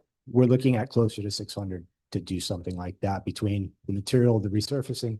I quoted the material a couple years ago and that was like 150,000 just based on square footage. So that's without even going to the prep or even fixing anything. And if we spent the 6, which will probably turn into 9, by the time we're done, because we're gonna find, what kind of warranty would we have on that? It depends on if we have another flood. I mean, if we have some water get underneath that surface, we Right. can pull it, pop it, crack it. I mean, there's no guarantee on that. Right. Now with this, obviously, that it, what would all right, let's just say, since you mentioned it, sorry, Yeah. flood. Is there a chance that this would Lift? lift if it was flooded? I mean, I don't know. I could ask them. Like, will it as far as float that like goes. to ACP South? Like, you know? yeah, we'll be It won't- floating down the road. Right. Finding No. into Cuesta. With the way it's designed, with the way it's designed and the weight of it, I don't think we would ever have that issue because it doesn't have a solid surface on top of it. It's got holes. So the water will go through it and they can anchor the outside perimeter of it so it doesn't move around. So the odds of it actually going somewhere are pretty low. Could we have some areas we may have to address and correct after a flood? Absolutely. How does it mount? Like, what secures it to the ground? The weight, it's a float, it's kind of like a regular floating floor system. When you have large, well, that's a smaller section. So So it, this is a sample only. He gave me a 6 foot by 6 foot, basically a half court. The actual pieces, the tile pieces are about, if you took 4 of them, put them together, that's like one of your pieces. that's what I was gonna ask, yeah. The Just the perimeter, perimeter. just the perimeter, just the perimeter. Perimeter is gonna be anchored. Hmm. What do we do to make sure that water does not infiltrate in those anchors? Like, are they putting a special seal in the, around the anchor when they Yeah. sink it in? You could do that. That's not a problem. Okay. Yeah, let's make sure we do that too, because, you know, my line of work, I deal with concrete restoration and I see what water can do if it infiltrates. So let's make sure we're doing a lot of proactive on that. And Michael brought up a good point about kids putting sand on it. We're having trouble now, right, with kids putting sand. What happens if we fill that with sand? It'll be something we'll have to monitor and have to actually maintain and clean. Unfortunately, we could probably Can vacuum you it be out. out there with the blower like? We may, something that is a bigger concern than even the stand would be obviously the ATVs or the golf carts and things like that. What would happen if they drive on it? Our recommendations, we're gonna have to look at some way of Fencing. So that was my question. We would have to protect what we put out there, basically. Okay, so even with, if we had to fence the court, we're still not at the You're probably- dollar. Yeah, you're probably less than half still of what Right. it would be, and you still have long-term, and you're protecting that area. We currently have that, look, even if you go out there and replace the concrete now and resurface it, we still have that protection issue. They still go out there with the golf carts. They're taking the golf carts on that playground. That's one of the reasons they have that issue. In that area that's out in the dirt, I mean, this is all on video. And we've addressed it with PBSL, their street team. We've caught a lot of these kids, but it happens every day. You get a new group out there. So now it's time to Thank you. fence off so they can't get in. Yeah. So may I ask, and this pains me to even talk about this. I know we've had vandalism from kids at many of our parks and significant vandalism. So as I'm looking at this and it's plastic, and we're talking about golf carts, ATVs, and that's where I was gonna go. Or possibly a horse walking on this, because we know people have walked through the parks with the horse. Do we have any idea of, how many pounds per foot or square inch or anything that can, I can get that handle? info for you. okay. 15-year warranty. Does that 15-year warranty include when somebody goes out there and they think it's funny to bash it up with a sledgehammer? Probably not. I'll have Okay. to ask about that. I Right. highly doubt it. I would doubt it. Yeah, natural wear and tear. And I understand, but it's just, Sure. I know we've had roofs of our dugouts bashed in with holes and stuff. I was going to say on a positive to what you were just saying, Mhm. the sledgehammer, I doubt they're going to be able to destroy the entire thing. Difference between this and some concrete. This, we can just take a couple panels out, replace those panels and you're done. Wouldn't cost much. Concrete repair, You gotta you clear. got to The whole thing. correct And- all that and and you then gotta you got to cut it. resurface it. Insurance. And now you got a look of a patch. It would be insured also, just. Okay. All right, thanks. So you said 600,000 would be the cost. Was that for both the basketball court And and the tennis. tennis court? And Oh, is sorry. that just an estimate, or did you actually have somebody come out? That's an estimate based off the average price for concrete work and then resurfacing and everything else. of So we the- didn't actually have somebody Not for that. that does this for a living No. come out? Okay. And, you used the example of, putting wallpaper over a wall, and I kind of don't- cringe at that because actually, if you've ever been in older house that was built in the early 1900s I that has personally own one. wallpaper over it, right? So, and then you have cracks, well, then You're you know, masking. you and- see it. It's And- not a fix. It is a mask, but it is something that could buy you time. Okay, so how many years did you say we would get out of this? They said the warranty is 15 years. 15 years. So that's assuming that there's no vandalism, assuming there's no storm, which we probably won't get reimbursed for. What is the lifespan of the $600,000 if we were to spend that? Again, like we were kind of talking about before, without knowing Just- floods and weather, just it's again, hard to assuming say. There's no, it's a perfect world. I would assume we get 20 years out of it, but you probably still have to resurface. You're still gonna have to clean it up Okay, and repaint yeah. it. I mean, They're still. there's still gonna be maintenance within it. basic stuff. Mhm. All right. And, so- and concrete can still crack. We just Yeah. put that new building. I've already got cracks everywhere. Yeah. So for So a I- port, it's not good, yeah. Just want to know. We don't know how If we were stable. to the spend ground is. 600,000, do we get 30 years? I No. mean, I don't know when those ports were put in the first place. But from my understanding, they weren't really put in top of the line, top end, but they've lasted a long time. And I think that, we did the district at some point did some recovering, some masking it, Mhm. and did not use perhaps the correct material, but it bought some time and it saved spending the money when we have a tight budget every year. And no matter how much money we spend on parks, people scream. And so it's necessary to do, but we have to be able to justify the cost. So when we say $200,000 to protect that, we need to put a fence up there. So how much would that fence cost? Is there already, there isn't a fence around that? There's one around the tennis and pickleball court area. Going off of estimates from the other parks, on average, we're probably looking at another 40,000 to fence that area off. Another 140? No, not 100, about 40. 40, okay.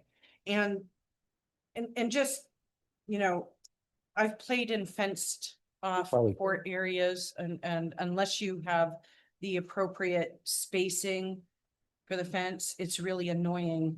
And actually a hazard to run into a fence. So that's always been my concern. That was my concern I raised with respect to South Park. I want to make sure that if we are going to put fences up around any athletic area, that it has the sufficient buffer that somebody's not going to get injured running into the fence. Correct.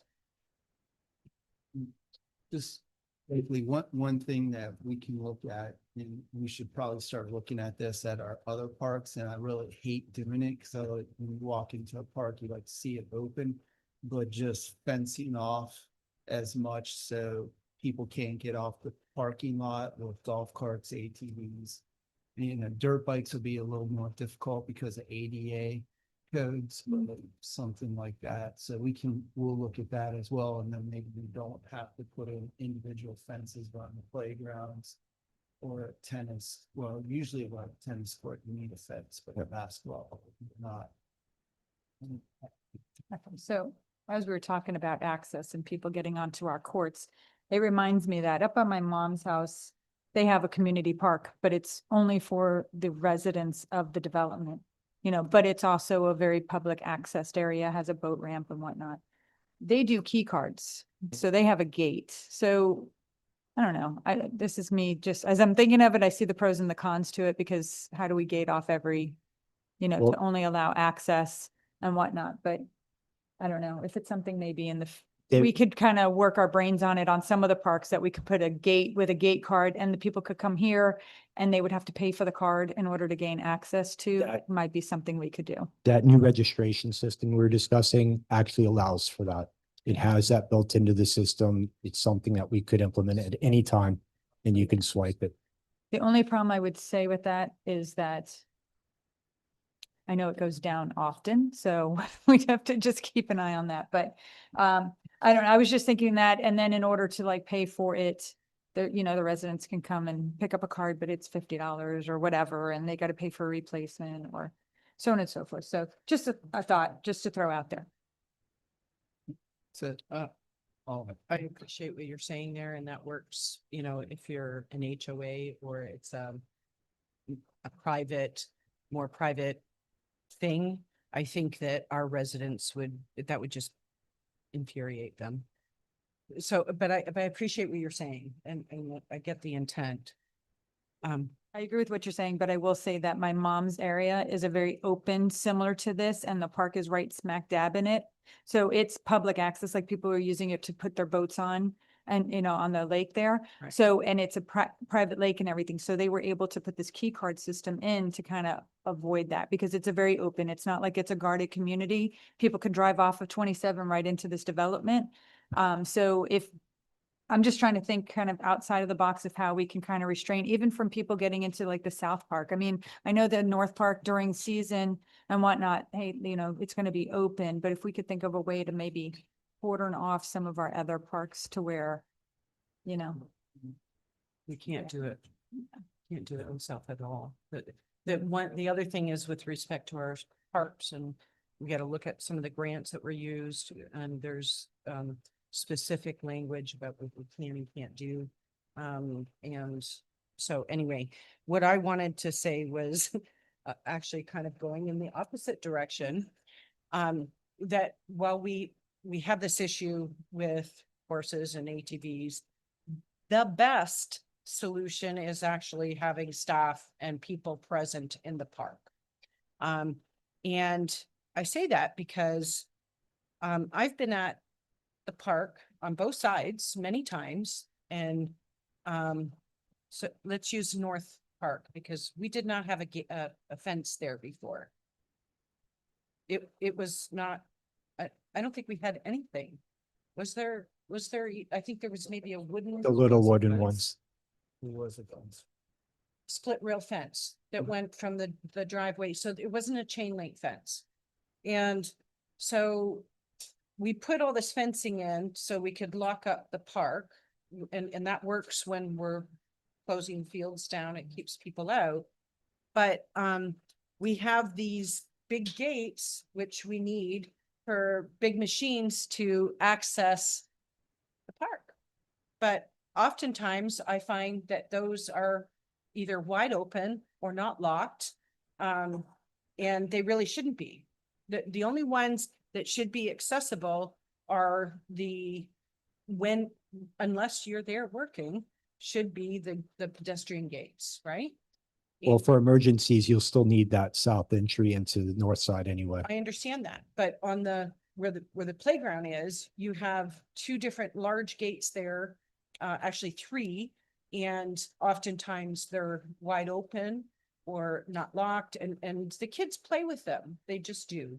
So, but then what happens is somebody comes along in their ATV or their dirt bike and they just go right in. And because there's nobody there, or even if there is somebody there, they're off somewhere else. And, you know, so that stuff happens and it happens really quick, especially when there's not people around. So, Okay. The fences don't always work. And just one other thing is that I think I don't want to get into a situation with all of our parks where everything's being fenced off. I think people want it to be accessible. And we're trying to find a way to have fields that are accessible for everybody to go play, but we're also trying to protect our infrastructure. And so we have to find a way to do that without, you know, people feeling like they can't use what their taxpayers' dollars are paying for. And that's a really tough thing because a lot of times the taxpayers do not know. And that's why I've always said, every time there's a situation of vandalism in our parks, we need to be blasting that on our Facebook page because people need to know that every time this happens, by the way, this has now cost you $100,000. And I would like to know at some point, you probably don't have it, how much did we spend this year? And how much will we reimbursed for? For which, You don't have to tell me right now. You can bring it for the next meeting. But what I'm saying is that I think it's something that we need to be talking about. How much money are we eating each year? I could give you a quick one, just an example for Sycamore Park for that sail shade, which is being replaced. It should be installed any day now for the summer. We ate that one 5 times. A couple times it was repaired, but the last time was cut up, so there was no way of fixing it. We're about 45,000 on that one For It's each time or in total? total. It's 15,000 to replace that every single time, Right. which is why we kind of Right. pumped the brakes on a little bit. We did catch the individuals involved, and I do not believe the state attorney's office got anything reimbursed on that. So, and we've also had at least 3 instances in the past year that I can think of where we've had bathrooms destroyed or, you know, graffitied, you know, different things like that. So, but the public, the taxpayer deserves to know that when they say, well, you know, why are you spending so much money here? Well, it's because we have people and I don't know that they're residents. They could be people coming from outside the residence. We have a lot of neighbors now that may not be respecting our space. And I'm not blaming anyone, but I am saying it's a burden. And just like the burden of the traffic on our roads, this is becoming a burden in our park system. And so people deserve to know that. And I think if you could actually tally up this past year, how much money did all of that cost us? And that's something we should be putting out publicly. Okay. And we did get the money back for that one bathroom. And those kids, there was 3 involved. But 2 of the 3 said the one wasn't, so they didn't do anything with them. The other 2 were charged. We just released after a year. We don't One need, kid- we don't need all the details in terms of We did that. collect just on need that. To know We that got reimbursed them. this is what the burden was and this is what we were reimbursed. So, you know, this is what's happening and this is why your tax dollars, Through the chair, just moving on just for the sake of time. The next one, we've brought this forward before in the past. And we've tried to replace bulbs, do other things. But we're now at the point where we would have to be replacing bulbs at ACP North every 2 to 3 months. Because those light fixtures or electrical wiring components are already 4 years past their lifespan. And I believe those lights were installed in 1997, if I recall correctly. Yep. So they're almost 30 years old. They really have a lifespan of maybe 20, maybe a little bit more than 20. So again, we've brought this up in the past, but we've always just been able to deal with it and kind of work through it. But we're spending Right, but- upwards of over $100,000 a year replacing light bulbs. Well, yeah, so I just wanted to bring that forward, so. Go ahead. So with that one real quick, on just so you guys have history, when I was changing those lights, we would do it like twice a year. We maybe have to change about 45 to 50. This last one, we didn't make it 2 months. Halfway through their season, 71 lights out over at Northside alone. Like Mr. Hanson was saying, the baluster going, the capacitor going, the contactors, all the details behind it. So I brought out Musco to take a look at this. That's how we found out. The guy that actually showed up was the one that installed that park originally. He recommended an LED system, which is quoted here. It's, we're suggesting a 7-year lease on this. The total was 1.435 million for it to do this upgrade. It's a 25-year warranty, and they cover everything. So we don't have to buy bulbs anymore. We don't have to go out there and fix it anymore. Once this is done under contract, we're done with that lighting system, And except for any kind of like hurricanes or natural disasters, obviously, like And I believe they monitor it too. they do. They monitor the system, and they actually contact me all the time. They're like, okay, this pulls out. So but in this situation, they will automatically call me up, schedule out what has to happen, and they'll fix it. So, And one more thing with this, those 90-foot poles are no longer allowed in Palm Beach County. So if you say, well, let's just go out and get a new system entirely, not only would it be expensive, but the They- poles will probably be what, under they- 30 feet. they did quote me on that because I did ask about that too. That was 4.5 million to replace that system to new 4.5 million. So he did tell me that even like, because I was concerned about seasons, if this goes on, we can't get it done by summer or whatever during off season. They were able to do a couple polls during the day and have those poles lighting at night. So this will not affect any of the sports seasons out there. We're a drainage district. And then we have 460 some miles of roads, am I correct, somewhere in there? But when this topic comes up about parks, we spend so much time on it. And then when we talk about these parks, I'm hearing the grass isn't good and this is trash over here and these light bulbs. And no matter what we do, the residents complain. So our most expensive park is ACP North, correct? It is just By far. to kind of go off of what, just an example real Mhm. fast, what Mr. Hanson was saying earlier with South Expansion having 273 palms. I did a count at the rest of the district, or a little quick audit, 500 throughout the district. So more than half of them are at South Expansion alone. Okay. And we lease a portion of South Expansion, because I'm learning about this. We lease a portion of this or all of it or from the county. Can you give me a 30-second dissertation on how that works? Do you want to do it? So through the chair, yeah, we lease the south expansion from the county. However, the preserve is still under the environmental resource management. So the county has that. So we do lease that part. The north ACP, we own that fee simple. So Okay. we don't lease that whole area, including where the maintenance building is and that parking lot. Okay. And the leasing of the South Expansion, what does that cost us? Nothing. The maintenance. It's nothing? It was a 100-year lease. Okay. And it costs nothing. It costs nothing. Okay. Yes. But we do the maintenance of it. We lease it. It's like, Yeah. So So the lights, so the everything that grass we field in the lease, we're middle. Responsible for Mhm. maintenance, but we're also responsible for future. We agreed to certain site plan upgrades there, the tennis courts, basketball courts, a community center, equestrian trail and parking overflow area, more restrooms, a second multi-purpose field, BMX track, a skate park, the Garden of Hope. And we're putting all that in. tennis, basketball. Yeah, I Mhm. think. I hit- And that's something yeah. we're hoping to put in with ITID tax dollars. That's in our site plan. Okay, It's within the site plan, but right now there's no budgeted funds. gotcha.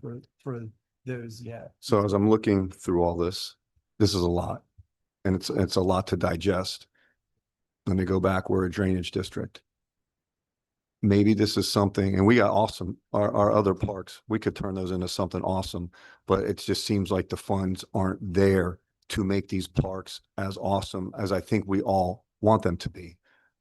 So maybe, and take this in serious consideration, that we need to work something out with the county, and maybe the county takes the South Expansion and ACP North. Thank you.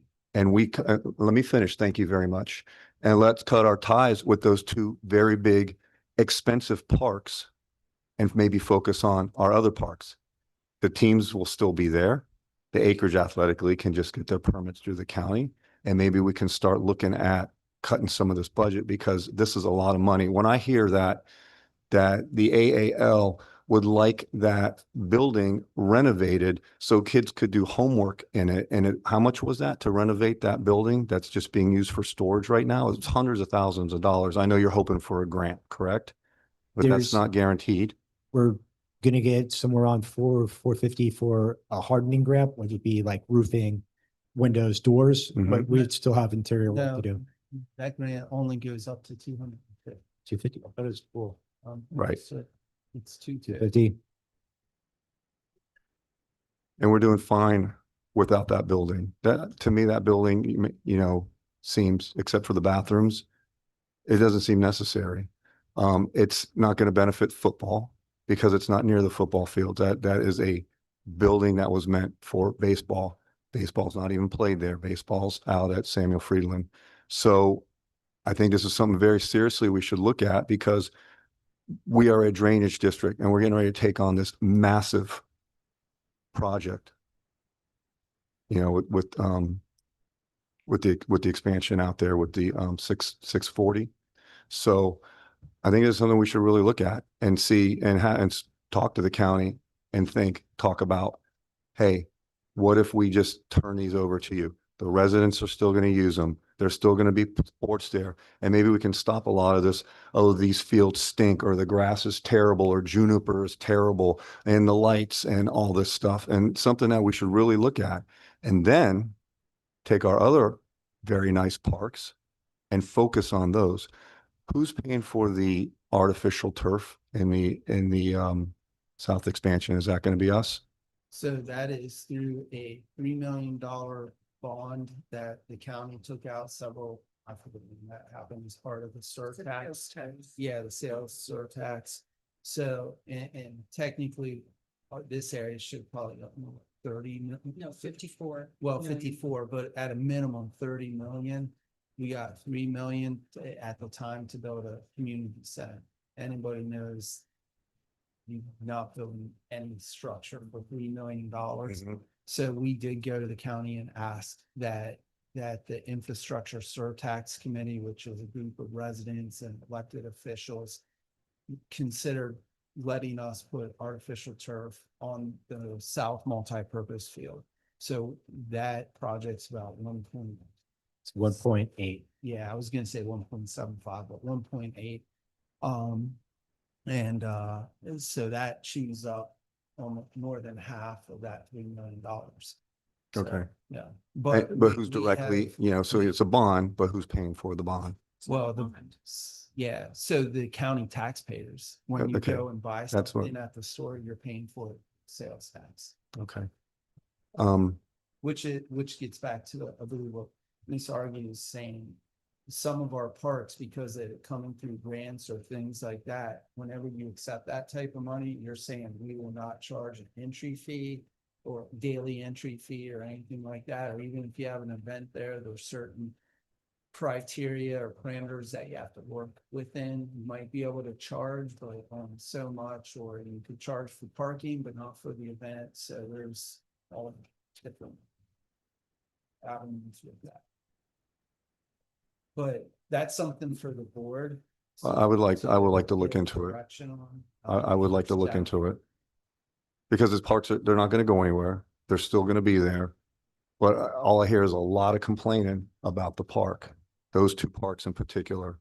And if that's something that, and when we're looking at these numbers here and it's very expensive, maybe that's something that can make things a lot easier for a lot of other for us, maybe for residents, taxes, to look into if the county would take those over, and then we could focus on our other parks and turn them into something amazing. Just through the chair, not trying to be difficult. Go ahead. No, I appreciate that. Avoid the answer, but the direction probably would have to come from the board at a regular board Okay, meeting. sure. Or something like that. We can put that on an agenda. Tomorrow night at the end, you could ask for it to be added, and then for the next, when's the next one, in June 11th. Yeah, so, And- because that's a major policy Sure. shift, so that would have to come from you. And I think the most important thing out of that is just to say, if something were like that were to happen, what would our savings as a district be? If it was minimal, then no. But if we're talking millions of dollars, then maybe yes. And that's even if the county's even interested. Well, I was gonna, there's a big question mark there, even if the board did say, yeah, go talk to them. I don't know that the county would be jumping for joy to take it, but I can't answer that. It's pure speculation. Right. But it's worth looking into. Okay, go ahead. Oh, Yeah. So let's. Let's argue. I think that was directed towards me. You complain about our parks more than anybody. And you've been on this board for 9 years. 9 years you've been on this board and you complain about them so much. It's my turn to talk.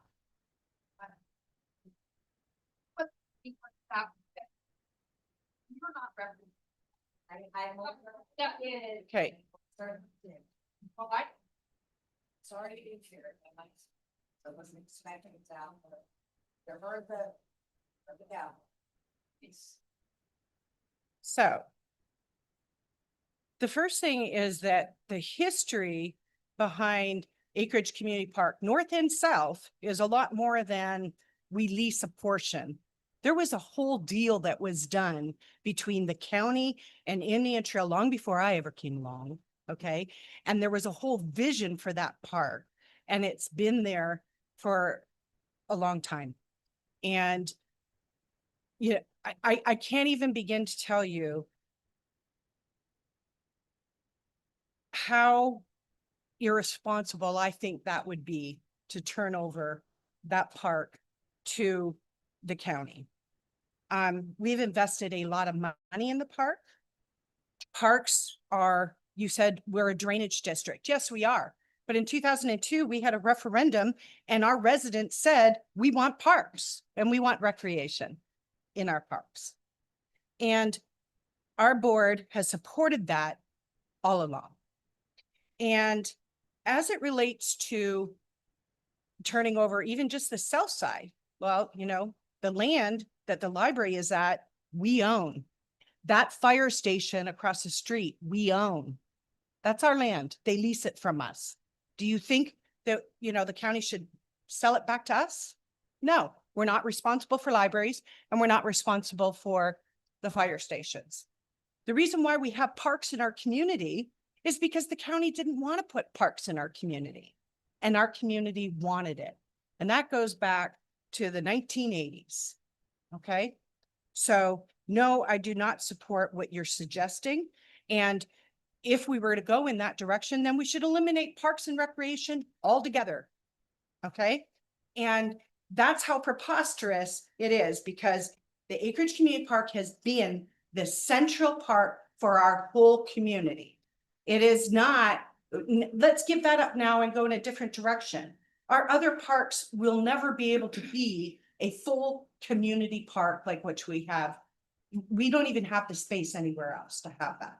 So it's not, and when I complain, what I'm complaining is that when we're spending $1.5 million to $1.75 million on a contract for maintenance, and it still looks like it did before, and that was the whole reason why we got the contract, yeah, you betcha I'm gonna complain.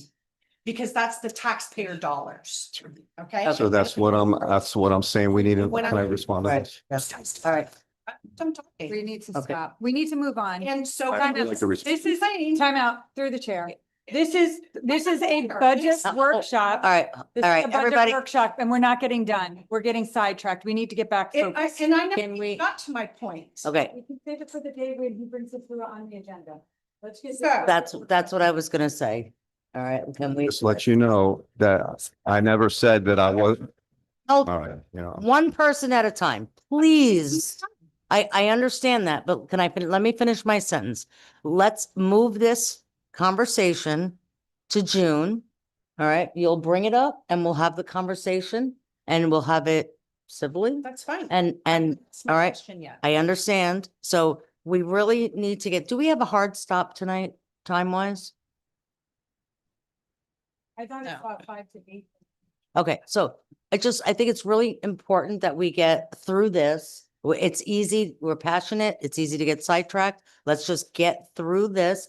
Betty, please ask your question. And I'm not trying to cut you off. But we have a lot to still get through. I understand And that. we're gonna have a lot of more questions as we think about this and go over it for the next few days and have our meetings. So there'll be a lot more time to ask questions. So if we could just please just try to keep it a little brief so we could just get through. We have pages and pages And- more still to go. And I just want to reassure the board, wow, we had that. The only time we have a cutoff is if we're at the college or some other, we don't it's really after have a 11, cutoff. right. Or the 11, but the board can extend it. So I don't want you to worry about that. I also want to reiterate, this is a draft, this is a recommendation. It's different than I've done in the past. When I bring in July 7th, it will be cut down. We're still going to do a presentation on what we need to do.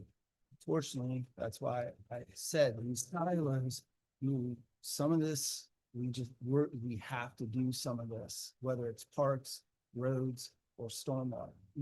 We're at a point where some of this, you don't have a choice. Right. And I hate that, but it's the way it is. But anyway, go ahead and argue. So I'm sorry. my question relates to the $232,000 for a 7-year lease with Musco. Is that 7 years at 232,000? Each year. And did we look at, I have mentioned that there are other sports lighting companies out there. Musco seems to be double the cost of everybody. They were already part of our contract, I believe, when we did South, and we were committed to doing that. But we were told during that process that there was another We light have, supplier that is north in Stewart, I believe. we've met with them and we are just waiting on the quote at this point. Okay. And their cost at the time was like 50% less. So, I think we should look at some other options. $232,000 to There's a maintain couple. lights over 7 years that we're not going to own it, and it doesn't solve the problem. And so I appreciate what you're saying about the 90-foot lights, but the county also requires a certain light span. So when you have a park and you have it lighted, we had to meet requirements for those lights, the height, they had to have that certain light span. And so maybe there is a cheaper way to go. Maybe we have to look at budgeting at $232,000. Maybe we can be budgeting, replacing, one field a year, or, a couple of poles, strategically on a field a year, whatever. Can I But- answer that real quick? I'm sorry, Yeah. not to interrupt.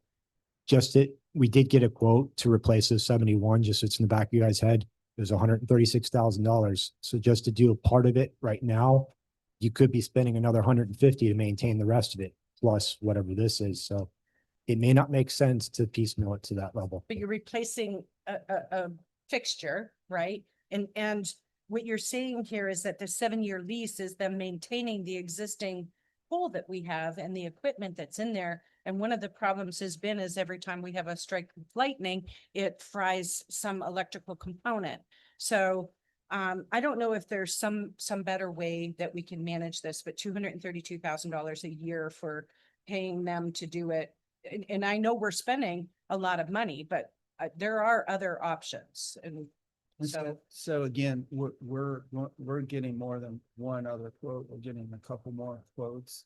Whatever one you think is best, we plugged the number in here.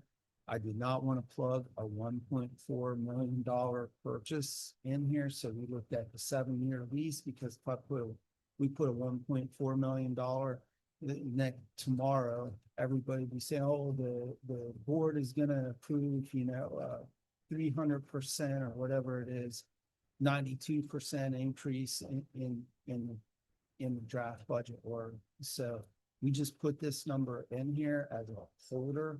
When we get more information from the other ones and we think they're good, then we'll put it in the budget, and then we still have to bring that contract, whatever it is, or quote, to the board, and we'll have to go through all the bidding process and all that anyway, because of the cost of this in general. So so the other question I had was, I thought we had a grant for Citrus Grove. The Citrus Grove grant doesn't cover the multipurpose field. It covers the lights, it covered the walking trail, and it covered the exercise equipment. And what is the FPL trail? The FBL trail is the one that goes from Persimmon up to 60th, and that that is the total, fence.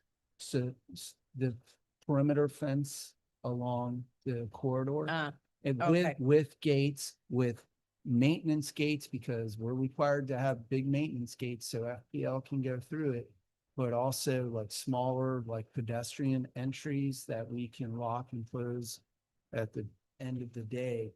But that $40,000 is for fiscal year 26. There's another approximately $40,000 that will have to go into fiscal year 27 to do the second part of it, because it's about, $78,100. yeah. It is 20,247 linear feet. So it's like 3.84 miles. Yes. The other thing, the last thing, is what playground, because I don't see anything on here in terms of playground, because every year we replace a playground, so And we have the grant. Yeah. I thought we that have was it. on this year's budget. It is. We're still working on And those. so for 2026, what are we proposing? Because I don't see anything proposed here. We haven't put anything in yet, because last time we did, we were asked not to do that and to have board direction to decide what park you wanted or what playground and what park you wanted. So that's why there's Well, nothing. I think what the request was is that we actually approve the actual design of the playground instead of it just. What, but but- it was also the selection of the park. So we had a rotation of parks that needed to be replaced. And so what one, because every year Downers kept getting bumped, we pulled out a playground at We Hamlin. have Hamlin, Kidscape needs a new playground, Hamlin needs a new playground. Is it awful? Hopel's in pretty good shape. That one's gonna be a few years. So So Citrus was. Citrus is in pretty good shape too. So the next Downers one will is be Downers fine. right now. And ACP, we talked about adding the second playground there. That equipment was replaced. I think it was so. That was replaced. We did manage to get that. It was still new enough. They still had those parts. But So- one of the issues that we do have to keep in the back of our head is the artificial turf over at Kidscape. It's done. It is worn out to a point where we're gonna have to replace that soon. At Kidscape? Yes, it's bad. It's, the grass itself is basically down to. And just as a reminder, the other reason why we're unsure about anything with FERDAP is until the legislature and governor pass something, there may be no FERDAP, there may be no RTP, there may be no, I mean, I can't imagine them doing that, but right now, the way things are up there. We just don't know. We don't know. But we can certainly look at that, but just a reminder, we've been very fortunate to get FERDAPs for these playgrounds, but you know, we can miss one year because it's getting more competitive.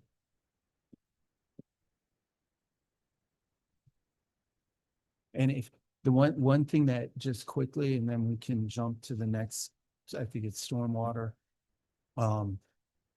With Hamlin, one of the things that we had discussed was the concept is, could that be a community build and to try to get people to businesses like Red Barn, a Tractor Supply. Remember we talked, I mean, Nicole Hornstein. I'm sorry, I said Hamlin, I meant Nicole Hornstein. Try to do a community build there and try to lessen the costs and where there's no allocation of local dollars. And then that way you could still do Nicole Hornstein and something at Kidscape. So the board needs to give, you know, and we're working on it with legal about looking at sponsorships for that.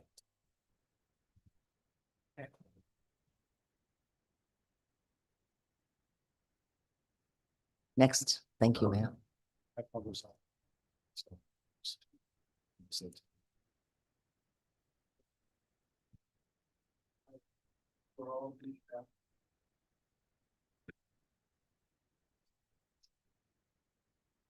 Thank you.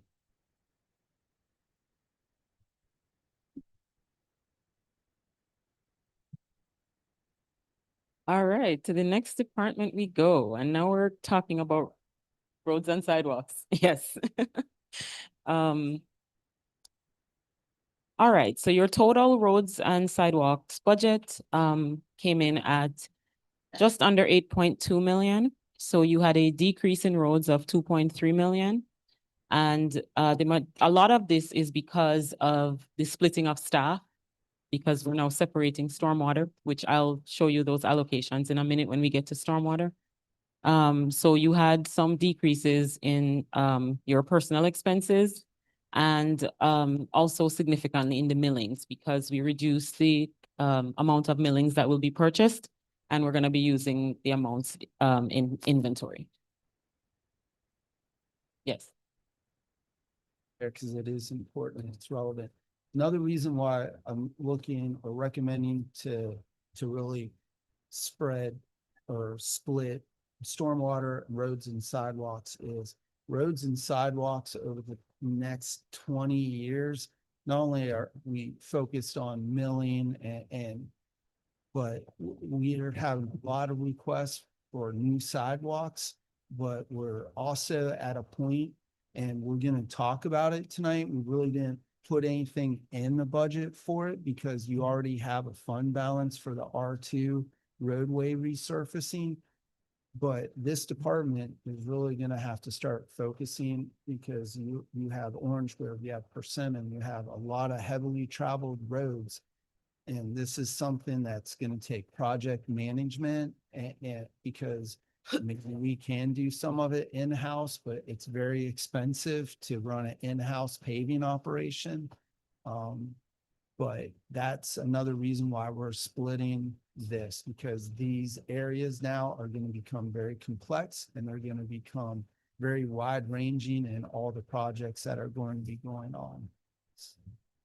Thank you. Sorry, I just. No problem. that.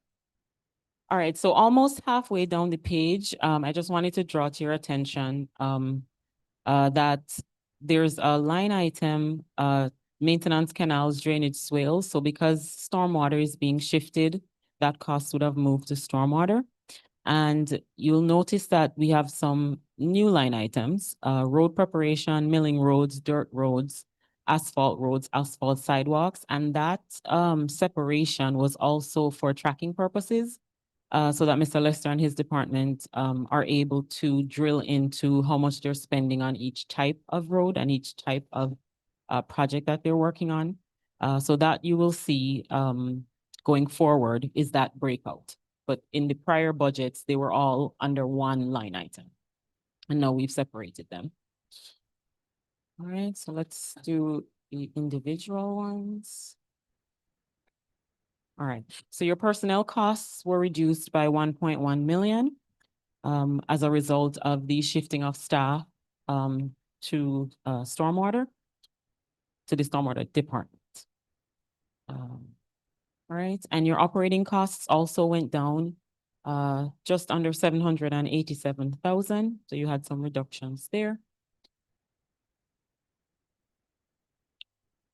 And your capital outlay also went down. So your projected capital projects for fiscal year 2026 came in at 1.26 million. And the listed capital outlay items are below. So your roads and sidewalks department had a decrease of $123.39 per acre, which brought your assessment for that department to $399.03.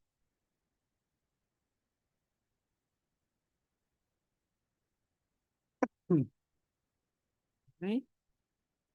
Any questions before I move? No? Okay. All right, so now we're gonna jump into stormwater department. So because we have separated or proposing to separate roads and sidewalks and stormwaters, we had to come up with allocation for employees as to how they would be allocated among the stormwater departments. And so the items in purple are allocated based on usage. So for example, culvert improvement, I don't know if you remember, Mr. Hansen had said earlier that in one fiscal year, you could have culverts, a lot of culverts being done in M1 as opposed to M2, and then it flips the next year to M2 having more than M1. So that line item will switch from fiscal year to fiscal year, depending on what the projects are within the district. So same thing for canal improvement, for the HEO, the pump station, and for your fleet. So fleet is going to be divided among almost all departments because the fleet team, the mechanics work on all the equipment and vehicles within the district. And then the orange color is based on acres. So that allocation is based on acres for each of the drainage basins. So this is how the staff salary would be allocated in stormwater.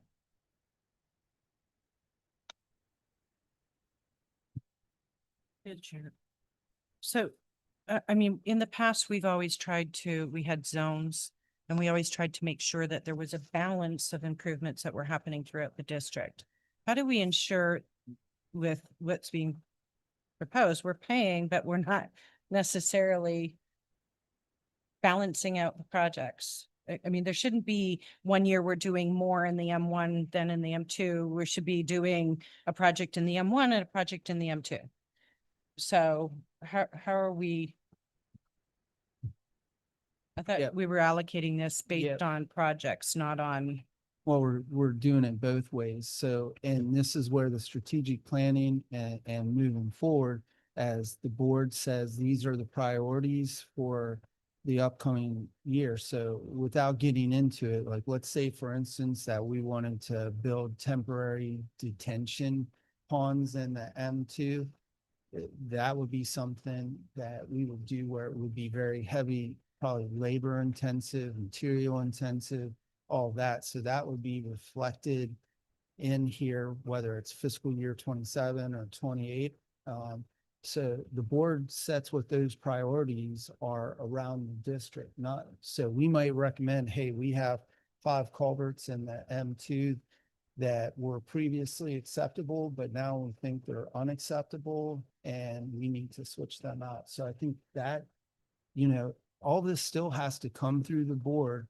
And the reason why we're trying to drill down on this is, like, for roads, for instance, or even in stormwater, we want you to know that if you say you want us to put in culverts or build a road or whatever it is, or paved road, all these line items give you better transparency to understand where that money is going and how it's meeting the policy priority of this board. But clearly, it's a team effort here because we're out in the field, whether it's Mr. Schaefer or Mr. Lester or Mr. Lawrence. So that's where you have this, trust but verify. But also with the board, you know what's going on. You get calls from residents, you drive around. So that's where you say, hey, it's not in the wasn't in the strategic plan, but I think we need to address this in fiscal year 26, this year or next year. Yeah. So that's one way to ensure it. I mean, that it's being, and we're not trying to say, oh, we're only going to work in the M1, M2, or M3. We're not trying to create that favoritism. What I'm trying to do is show, if we say we're in the M2, we're in the M2, and these line items are going to verify that the time cards, the payroll, the inventory control, all of that starts coming together, and you make better decisions as a governing body.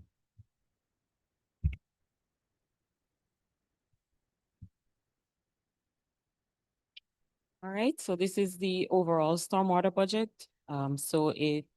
The proposed budget is just under 5.7 million. And so that's an increase of 3 million because of the separation from roads. So you saw a decrease in roads. You're seeing an increase for stormwater overall. Again, we had some line items broken out this for fiscal year 26. So drainage culverts, canal repair, canal reclamation, those were originally all in one GL account. So now we're breaking them out so you can see what the different line items are for those. Same thing on drainage structures and pump stations. Those were initially in one line item. So we're getting some separation so you can have some more transparency there. All right, so under personnel, so the increase in personnel was just under 1.2 million. So the total personnel budget came in at 2.3 million. And again, some of the insurance numbers will change and we'll bring that back to you. For the operating budget, it increased by 1.5 million. So you're now up to 2.2 million in that line item.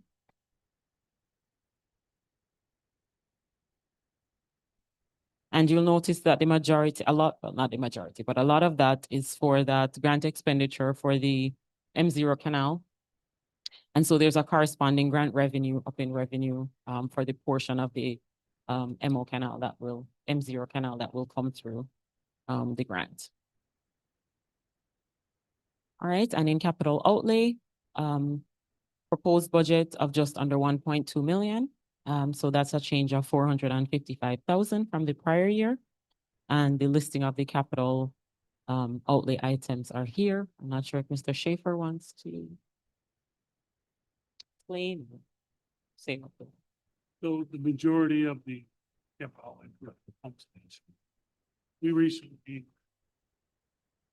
infrastructure inspection included divers, everything below the water surface inspected.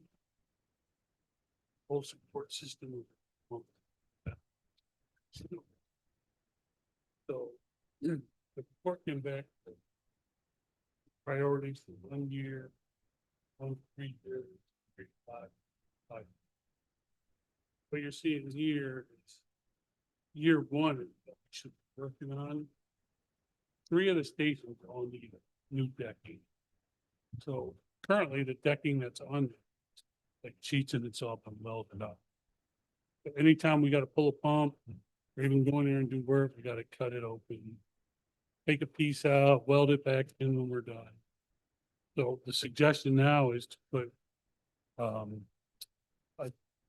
mechanical type decking, so you could pull out pieces, it's not welded, it's bolted in sections, because within the next 10 years, there's gonna be a lot of repairs and replacements of the entire structure beams, heat exchanger. There's a lot of deterioration. By the systems.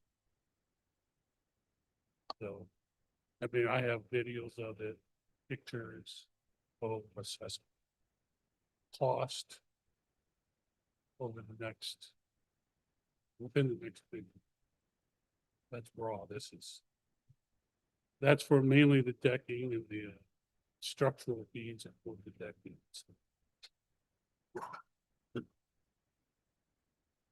And then the telemetry for the fuel tanks, right now we have 12,000 gallon tanks stations. We measure it with a stick that's meant for that. It's a measurable stick that you stick them big things. So we can manually see what we have and what we can replace.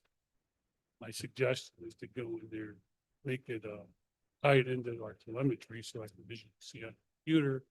It can give warnings when we're at certain levels, or, major rain events, we need to get fuel in there, we have to go and stick it. Visually constantly have an eye on how much fuel being used. Control structure gate actuators. All our structures that have remote control gates all use the actuator. So those were put in, I think, 2008. They're still operable, but they're seeing their days. It's almost 20 years. So it's time we start.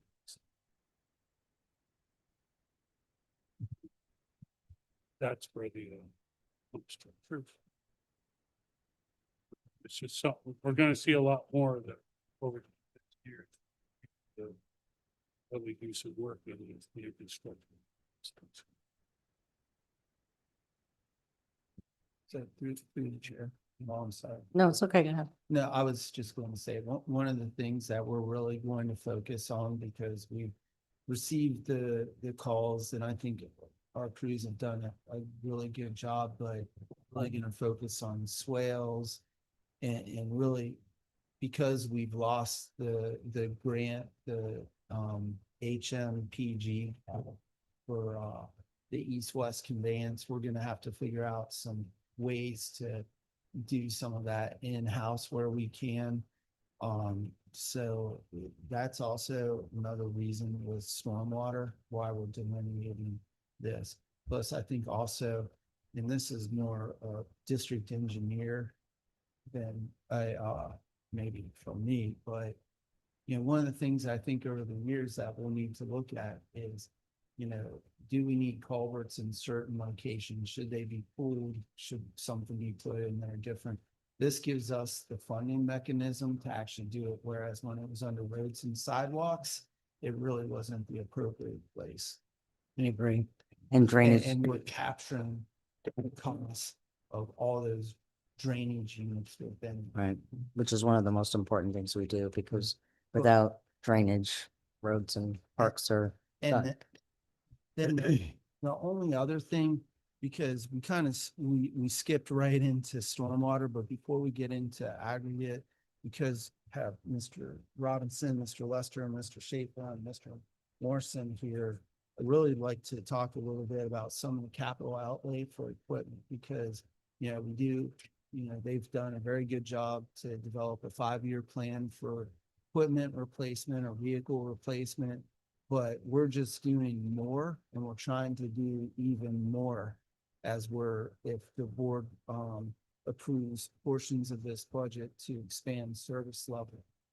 But what we're seeing is an inordinate amount of either short-term rental prices or even long-term rentals, not the leasing of equipment.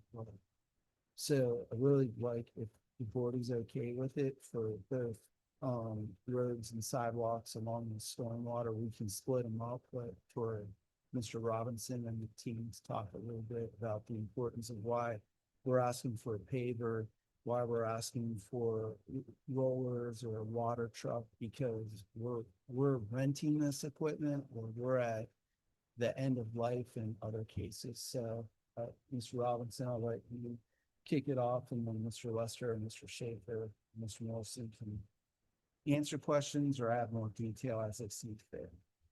Good evening. How's everybody doing tonight? Yeah, as you can look through the budget, some of the needs identified were the short-term leasing, short-term rentals.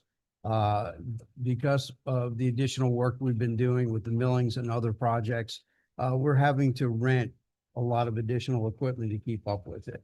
So we're talking loaders, water truck, you know, the contractual hauling that we're constantly doing.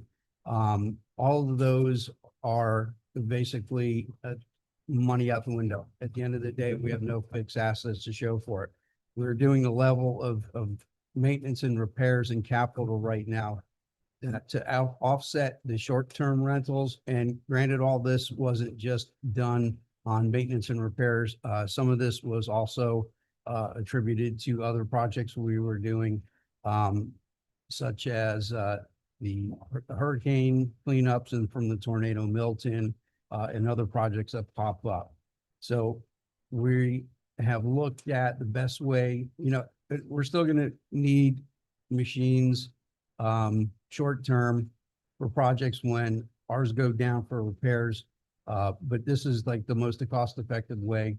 Rather than having to give it all to a rental house, we've identified the critical machines, a dump truck, mini excavator, the skid steer, another box tractor, and of course, well, the M1 here, 2 mowers, and we do have a dozer that we've been using on a different project. So that one's been a rental, but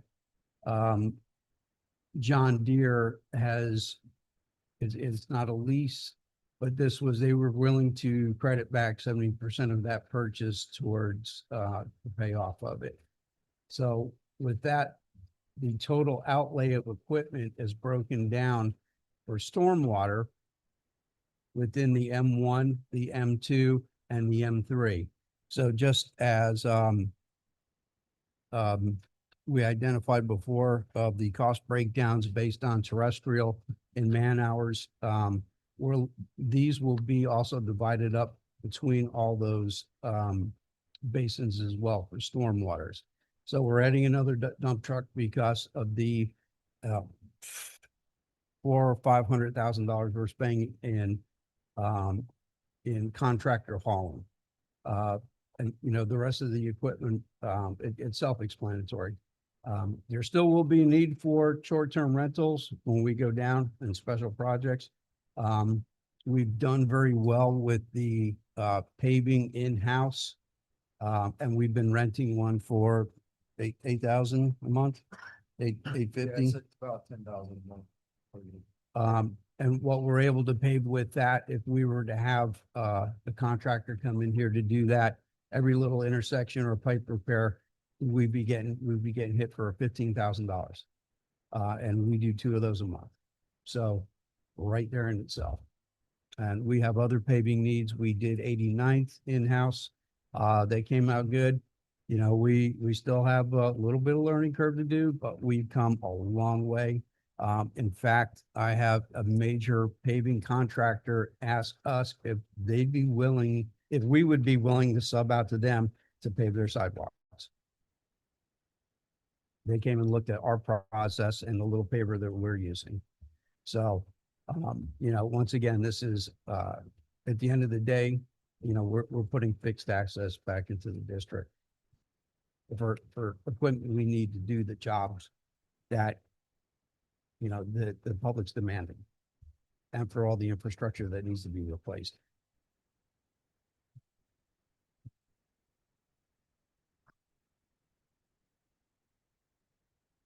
Did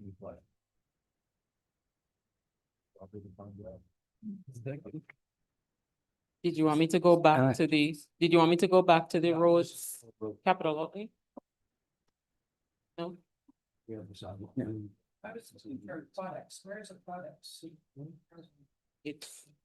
further. Anyway.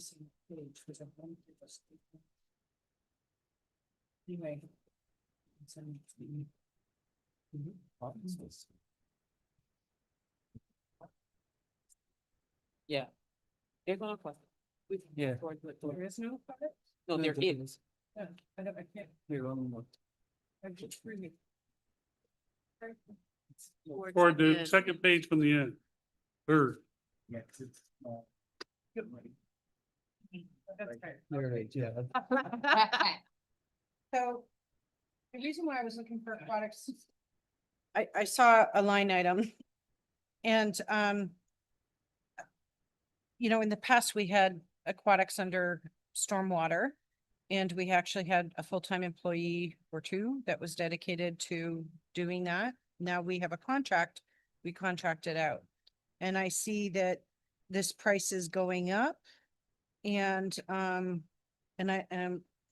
just, I'm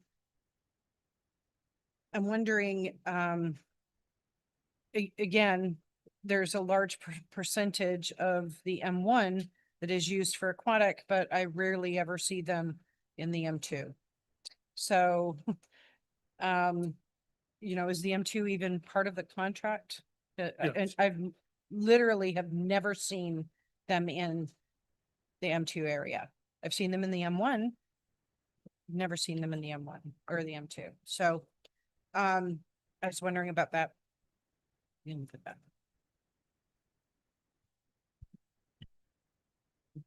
Yeah, they do provide us with, we give them direction, where we might see, a flume.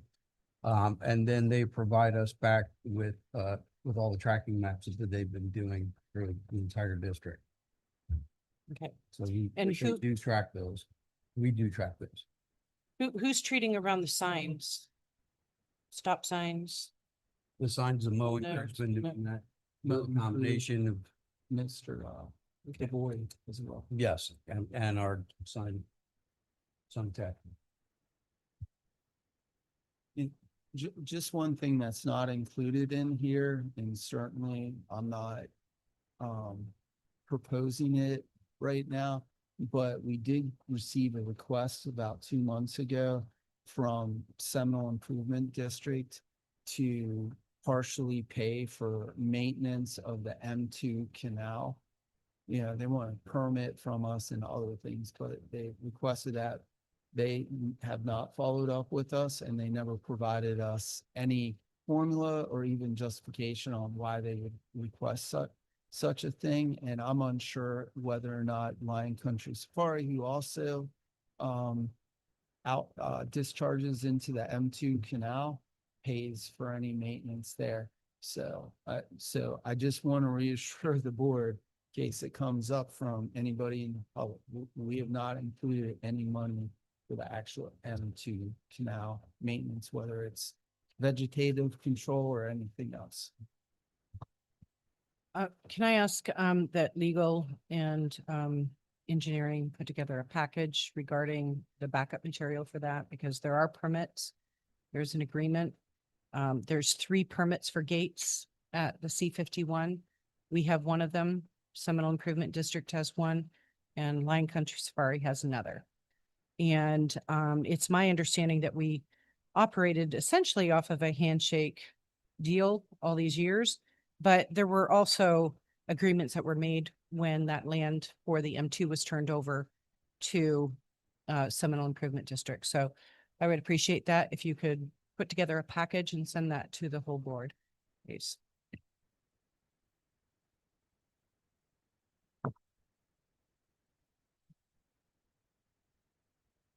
All right, so now we're in M2. And your total budget in M2 being proposed is 773,754. That's an increase of 268,477. And let's drill into the details. So on personnel, the personnel budget is being proposed at 482,000. That's an increase of 32% from the prior year. And then in your operating budget, it came in just at about 84,000, which is a decrease of $56,000 from the prior year. And then your capital outlay budget is 207,960. And as Mr. Robinson pointed out, that the equipment is being split among the drainage basins for payment. And so you'll see those splits here. And so for the M2, your assessment would be $213.85, which is an increase of $74.20 for M2. Right. And then the M3 basin would be sorry. Could you just back up to the personnel page for me? The personnel Okay. on M2? Yep, I got it. Okay. I Mhm. was looking at, I don't even know what I saw up on the screen when I, Oh, sorry. All right, so this is the, what would be one of the new departments would be M3. And the total proposed budget for this department is 102,973. And let's drill into some of the details. So on your personnel costs, the personnel came in at 39,218. Your operating costs at 42,200. And then your capital outlay came in at 21,555. And the capital outlay items are listed below. And so that brought per unit assessment for M3 at $389 $60, which is increase of $182.41 from the prior year.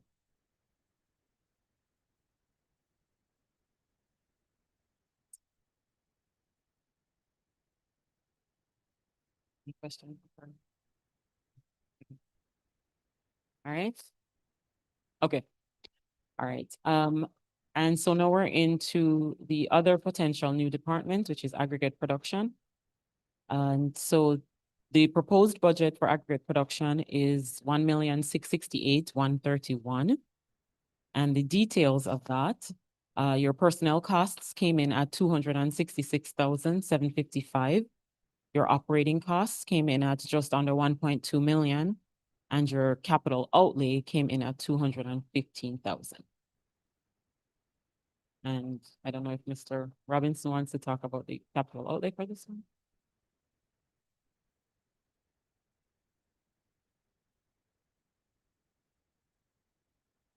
And we also pulled out the equipment leasing so that you could see what that total was. So in addition to capital outlay, there's a breakout for the equipment leasing long-term and equipment rental short-term, so that you could see which pieces of equipment goes for.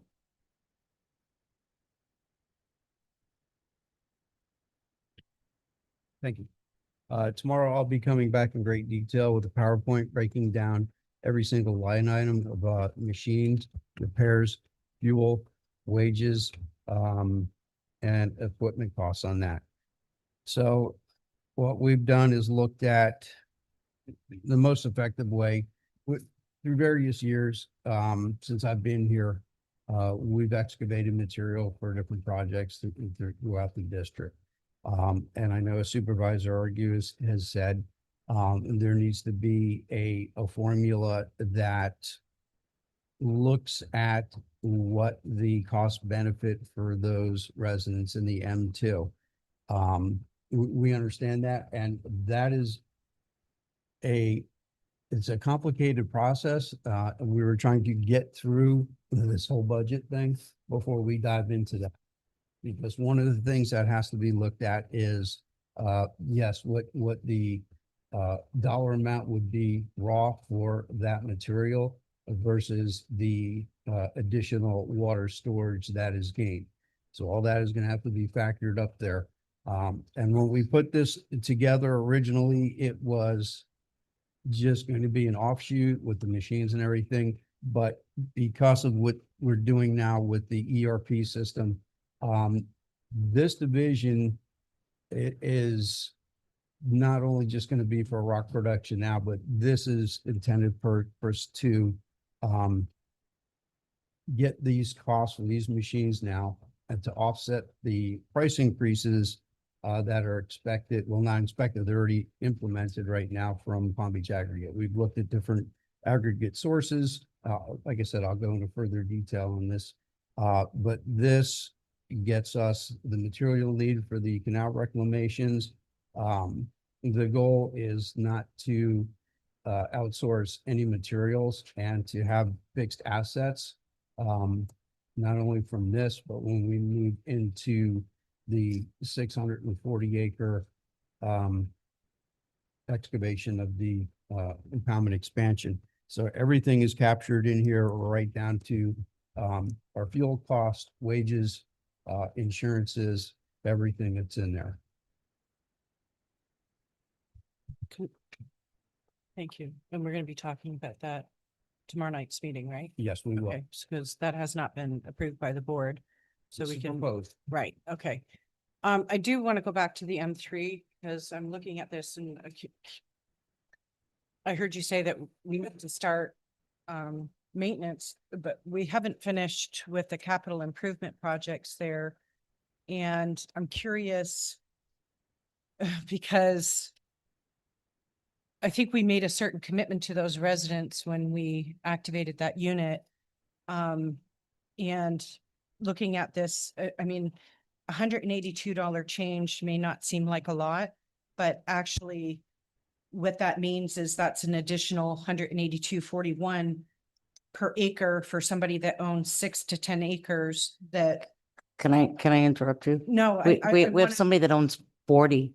yeah. They're looking at $50,000 tax assessment at that rate. And that is not, I think we need to go back and take a look at this because that is not what we discussed. Now, I also understand that the bond that we did, we could only, and this was at the direction of what the residents wanted. Ultimate decision was they wanted the lower amount, not the higher amount on the bond. I get that. We did that to keep it affordable, but we have not completed the work that we need to do there. That's part of their water control plan. And at the same time, I understand we're running low on money. But we need to figure out another plan than doing this because we were planning on milling those roads and not having to go in and have all this additional maintenance nightmare other than mowing. And you know, if there seems to be a maintenance demand, and I know that I've talked with Burgess about this because I have had questions from residents in Santa Rosa Groves that wanted to have, you know, a detailed look at what's going on. And that's on the agenda tomorrow night, and we'll be talking about that some more. But I want to just kind of give a heads up to the board that this is not what the vision was in terms of where we would be. How long has it been now since we got the bond and started construction? So the unit was activated in, I think, late 21 or early Right, but 22. it's only And the been- bond was in 22. Right. So yeah. Yeah. Unfortunately, yeah, we have so it was a $3 million bond, but before we even started construction capital out there, it was already 2.3 because 700,000 had to be repaid back to the other units of the district because of the legal with the right of way, the engineering, water control plan, all the issues out there with the surveys. So they were really, they never started with 3 million. They started with 2.3, which is part of the reason why from a staff perspective, we said really should look at 5 million. That's before we even knew some of the, yep. Yeah, but it's neither here nor there, but there is some road work that we have done that we have done as part of that. And we just want to make sure that we maintain that and the same way with the canals. Again, just to reiterate, this is not my final recommendation. That's why I don't usually like bringing something like this because it gets everyone like, oh my God, this is going up. So I believe, I remember, but I'm bringing this so you guys see. So next year, when I bring something, I'm not bringing this again. So I let you, if you, It yeah. may be more appropriate next year, but what I'm trying to say Well, is no, right my now, point this is not. it, I guess my point is I have a pretty good feel of where this board as a majority, maybe not every one of you want to go. And I usually try to bring a budget. So I Right. brought something different this time, just so you can see how this all works. And believe me, you would have saw some of this before we cut, you would not just be seeing this type of increase. Yeah. But anyway, I'm not trying to be cute about it. It just is. So it's important that, and we can have this discussion tomorrow night, but if we're having to spend more money than's being paid in Santa Rosa Groves, then obviously they have to be compensated. They have to pay for that. Yeah. We, the rest of the district cannot be subsidizing it. Yeah. At the same time, we need to make sure that this is just not where we were at. You know, we had a plan.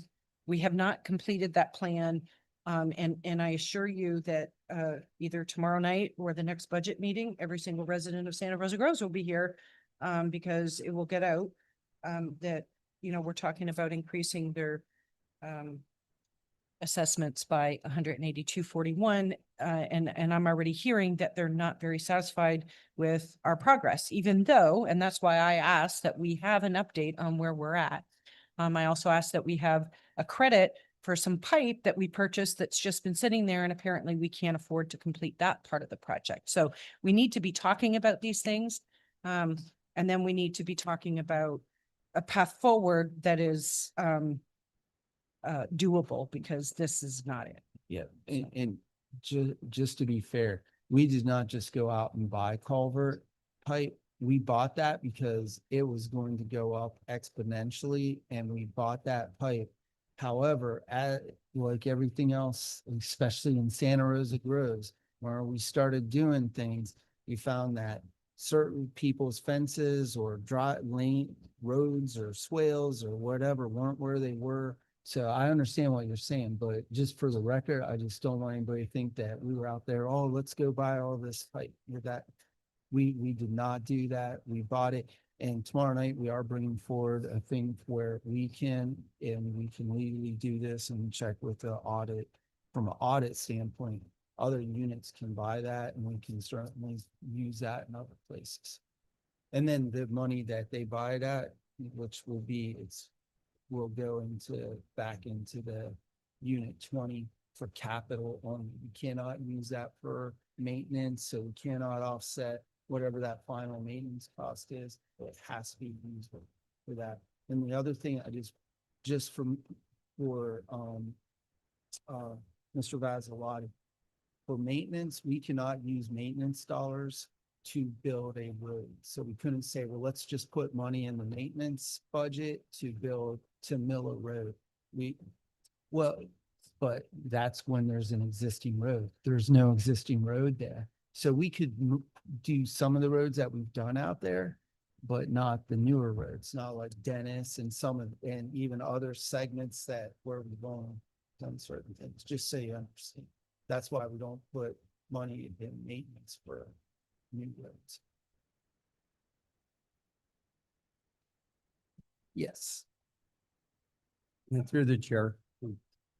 Yeah, we'll go into that in detail. The estimate we gave back in 2018, revised in 2019. For that, it was before we had a water control plan. And also the lion's share of that was to reclaim all the easements. What we've seen now that we're in there doing cycle maintenance regularly, these are true costs. The road material portion of it, a lot of that is for Carroll Street. It's been so dry this year. We've had a number of maintenance requests, not only on Carroll, but the Dew. And it's been so dry, we fix it, and then somebody will come in there with a dump truck and bring in 30 loads. And it's like we never even did anything. You and I talked about that offline. We'll understand. talk about it Well- again tomorrow night, because I think that's really important for the residents in Santa Rosa Groves to know. But I do think that those residents that are doing construction and are having a burden on those roads, or when I say a burden, they're damaging the road. That should not be everybody else having to pay for it. If they're damaging the road, they should be paying for the repair. There is not a cent to spare there. And so I understand what you're saying. I think we really need to kind of take a look at how do we rein that in? Maybe we phase in certain things and we put an end to certain things until we can build up a buffer, but we cannot be increasing their assessments by $182 an acre. We just can't. This is not even palatable in any way. So we just got to figure that out. And Very good. a good portion of that is a lot of illegal building that's going on out there. So it's uneven permitted. So that's a whole nother, right. And just quickly, one of the things that I would like to include in the maintenance, and we didn't really highlight it for the M3 or for Unit 20, it is a solar cellular camera system, one at the north end of Carroll and one at the south end, because maybe that will help us to a certain extent of identifying who's coming through and. We need that for things. the illegal dumping and Well, just not that, but and even the- with the construction. Yeah. Like when we see 30 dump trucks go through. Mhm. But yeah, there's already been conversation about that and everybody, the residents actually wanted to chip in and do it on their own. But I feel like that's more of a district responsibility. So, if we can keep the costs down, I don't think that's And going to be I a don't problem know because how- we're suffering with that. yeah, just through the chair. I don't know how much, if it's private, how much of it can be used from legal. I mean, we'd have to Right. check. SWA is Yeah. done, so because there was a lot of, there was a lot of private, there was a lot of landowners or renters creating a good portion of that, but there is still outside coming in as well. So we need to be able to identify that, and the cameras would be beneficial. And not to gross anybody out, but we're having issues out there with people putting septic into the canals, or worse yet, they're going to the bathroom and in bags and then putting it on the canal banks. So when our crews go out there, they're picking up bags of human feces. So, yeah.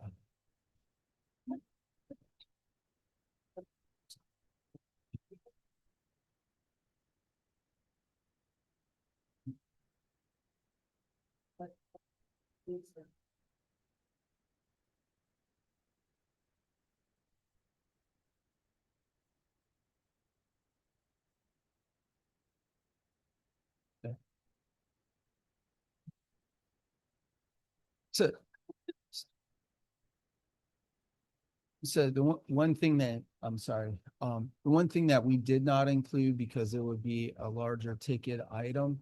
But as I stated earlier, it would be taken out of the fund balance at the approval or the authority of the board. And that is, would you like for Mr.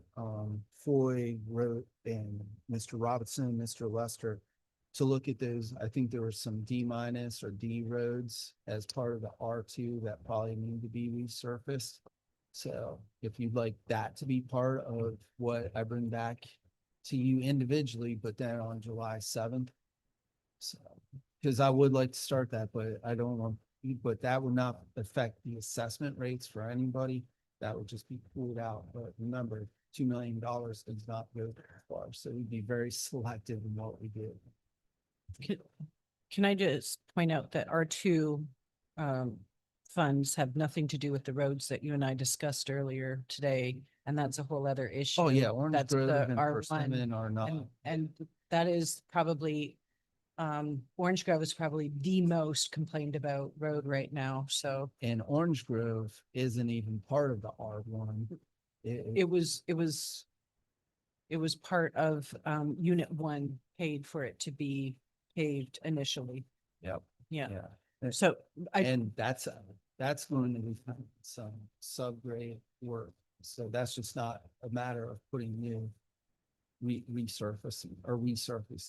According to Mr. Ford's calculations when we looked at it for the litigation. I want to thank you for your hard work. I know you guys have put a lot into this. I know that we still have some work to do. But this is a far place from where we were, and I'm just going to leave it at that. The one thing that's missing in this tonight, and I'd like you to send it to all of us, is the reserve balance for each unit, where we're at with that. Because that's always another factor that we look at in terms of the budget. And what is the percentage of the reserve per unit? Because if it's below where it needs to be and we need to increase it, or if it's exceedingly high, yeah, so we need to know where that's at, Yeah. please. Yeah, we have that. And I also would like, because maybe it's in here and I missed it, but I would like to know what the fund balances are that we've set aside and allocated, what those are. And the other thing because we'll put together a more complete package and get it to you, but we'll also include the list of millings. And just so you know, as part of the budget recommendation, I am recommending that 1 mile of Cheatham, the south 1 mile, they come every year. But quite frankly, we shouldn't be sending graders down there. So we'll be recommending it. It's up to the board.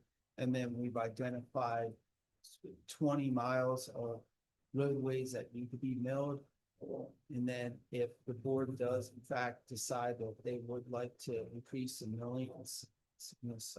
Heiser indicated earlier with staffing, unfreezing certain staff levels, then in addition to that will be another 10 miles, but that would really be for the lotteries. And then maybe more, just all depends. Okay, thank you. Just for tonight, I would not recommend changing the milling policy because we already have. No, it's people too up soon. there Yeah, it's too doing close to, petitions and October. getting ready for October.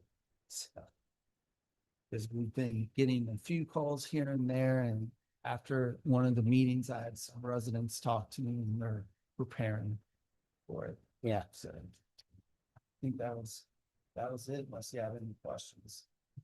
Oh, I have one more. I'm sorry. Aquatics. Oh, yeah, you forgot about it. Right. Because we brought it up. Never, he asked about it, but we never went through it. Yeah. So that budget came in at 430,000. And so the assessment would be $21.09. So there was an increase of 4 cents. I think I could live with 4 cents. Yeah. Yeah. And then we just had a sheet that showed you what the change in the assessments were per department, per unit. I know it's a lot, so you'll have to probably look at that over a few days. But this is just showing you capturing the cost per unit, per department, so that you can see what the assessment rate per acre. And I'm going to reiterate, should the board approve it as it is, but we are going to come back to us with a sharpened pencil, and these are not the numbers, so I don't want everybody out there, oh my God, they're raising our assessments by this so much money. So just know this is the first step in the process, and we're going to dial in on what's truly needed, what's important, and what the residents really want to see done.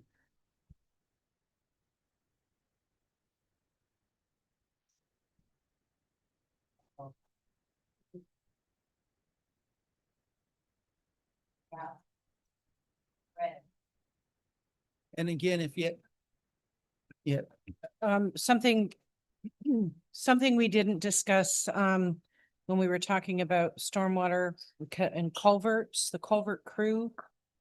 There's only 3 people on the culvert crew. I thought we needed 5 for the culvert crew. And are we still doing that? And, you know, yeah, they're doing what is it, one culvert about every 10 days or something? Or 2 weeks, yeah. the big ones. It's a monthly project, a month and a half duration. Ones we're doing are putting 6-inch line there. So, 3 guys on a crew, it's infected. You need an extra guy for a day or 2. You can pull off supplement. So the majority of time, to that size of the job. So we have done 100% of the bigger ones, or we've just done 100% of the critical of the larger ones? Okay, all right. And remember you did the evaluation, and was it your project? I think it was your project for the CDM. Maybe you also did something, but there was We an did. update. You did millings. Can we get an update on, you know, where we're at on that? Because I think it's a good idea for the board to know, and I don't want to lose sight of that. And it's actually part of drainage and one of the most important things that we do. Okay, I'm sorry. yeah, Operation that. okay. School bus goes to the list.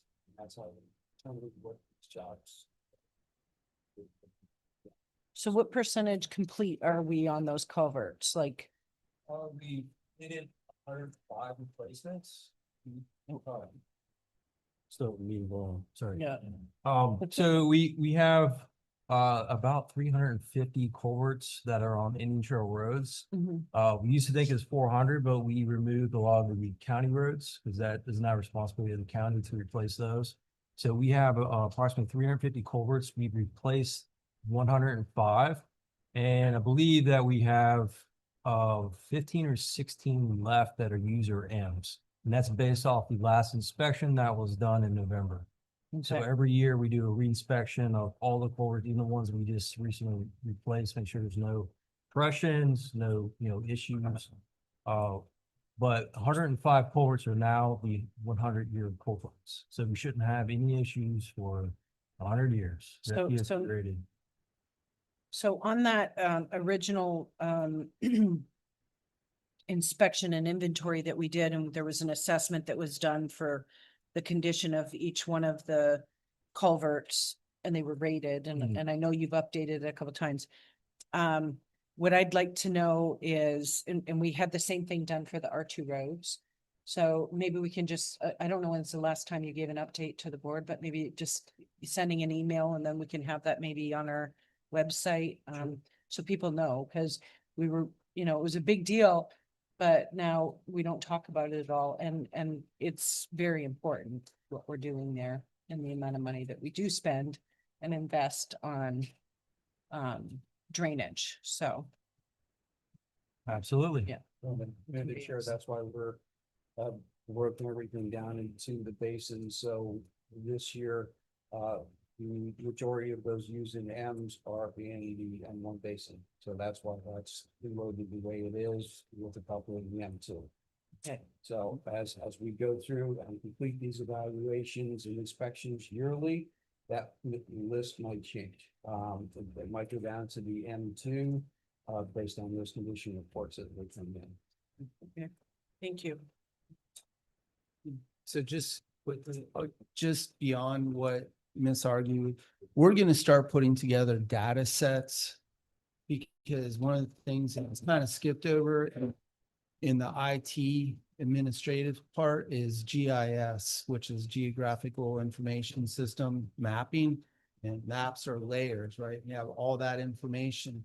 So as we're building this GIS map, it's going to have all that information. And then eventually, what most places do, and we'll probably follow that lead, is we'll make that public. So, or if not, it'll be available to the board members. And you won't be able to add to it, but you'll be able to read from it, and you can click on certain areas and see what has been done, whether we did a canal, culvert, swale, millings, asphalt, or sidewalks, what have you, parks, what we've done there, things like that. But that is not something that's just done, just like the ERP takes time, and it takes a lot of diligence to like build this stuff. Sure. So especially with the financial, because what we had versus where we needed to go took a lot more effort than what I had even thought. And I already had a pretty good idea of what it was going to take. But with GIS, that's something we have to do with Mr. Foy, Mr. Lester, Mr. Schaefer, Mr. Robinson, and Mr. Nelson back there. And then we'll have to bring somebody in to help us, because it's complicated, but once you have it, that is another tool. You were asking earlier, Ms. Argue, about, well, how do we know what we're doing or where we need to do it? That's another tool for just not this board, but for boards 15 years from now to say, okay, we need to go in or staff and do it. And by then they'll be doing it not by staff, but by AI. Yeah. To go through and say, hey, to look at this culvert or this road, because it's going to be. That's what Fantastic. we're putting these pieces in, just not for the immediate future, but for the next. Long 40 term. years. Yeah. And you guys have been doing a great job, and I want to thank you all for your hard work. I know everybody's been really putting into it, putting in the hours, staying late, and to make all this happen. And it's been a long time coming, so we are very grateful. And I think when it's all done, whomever is sitting here will appreciate it, and the residents will appreciate it, being able to really fine tune the information that they receive. So thank you all again. Great work. And with that, we have proof of notice of the meeting, I'm sure, correct? And unless there's anything else, we're good? Everybody's good? Then we are adjourned. I just want to point out before we stop recording, the public budget hearing is on May 28th at 7 p.m. That is open for the public and public comment on the budget. So if anyone from the community wants to attend and speak their piece, that would be the time. So thank you very much.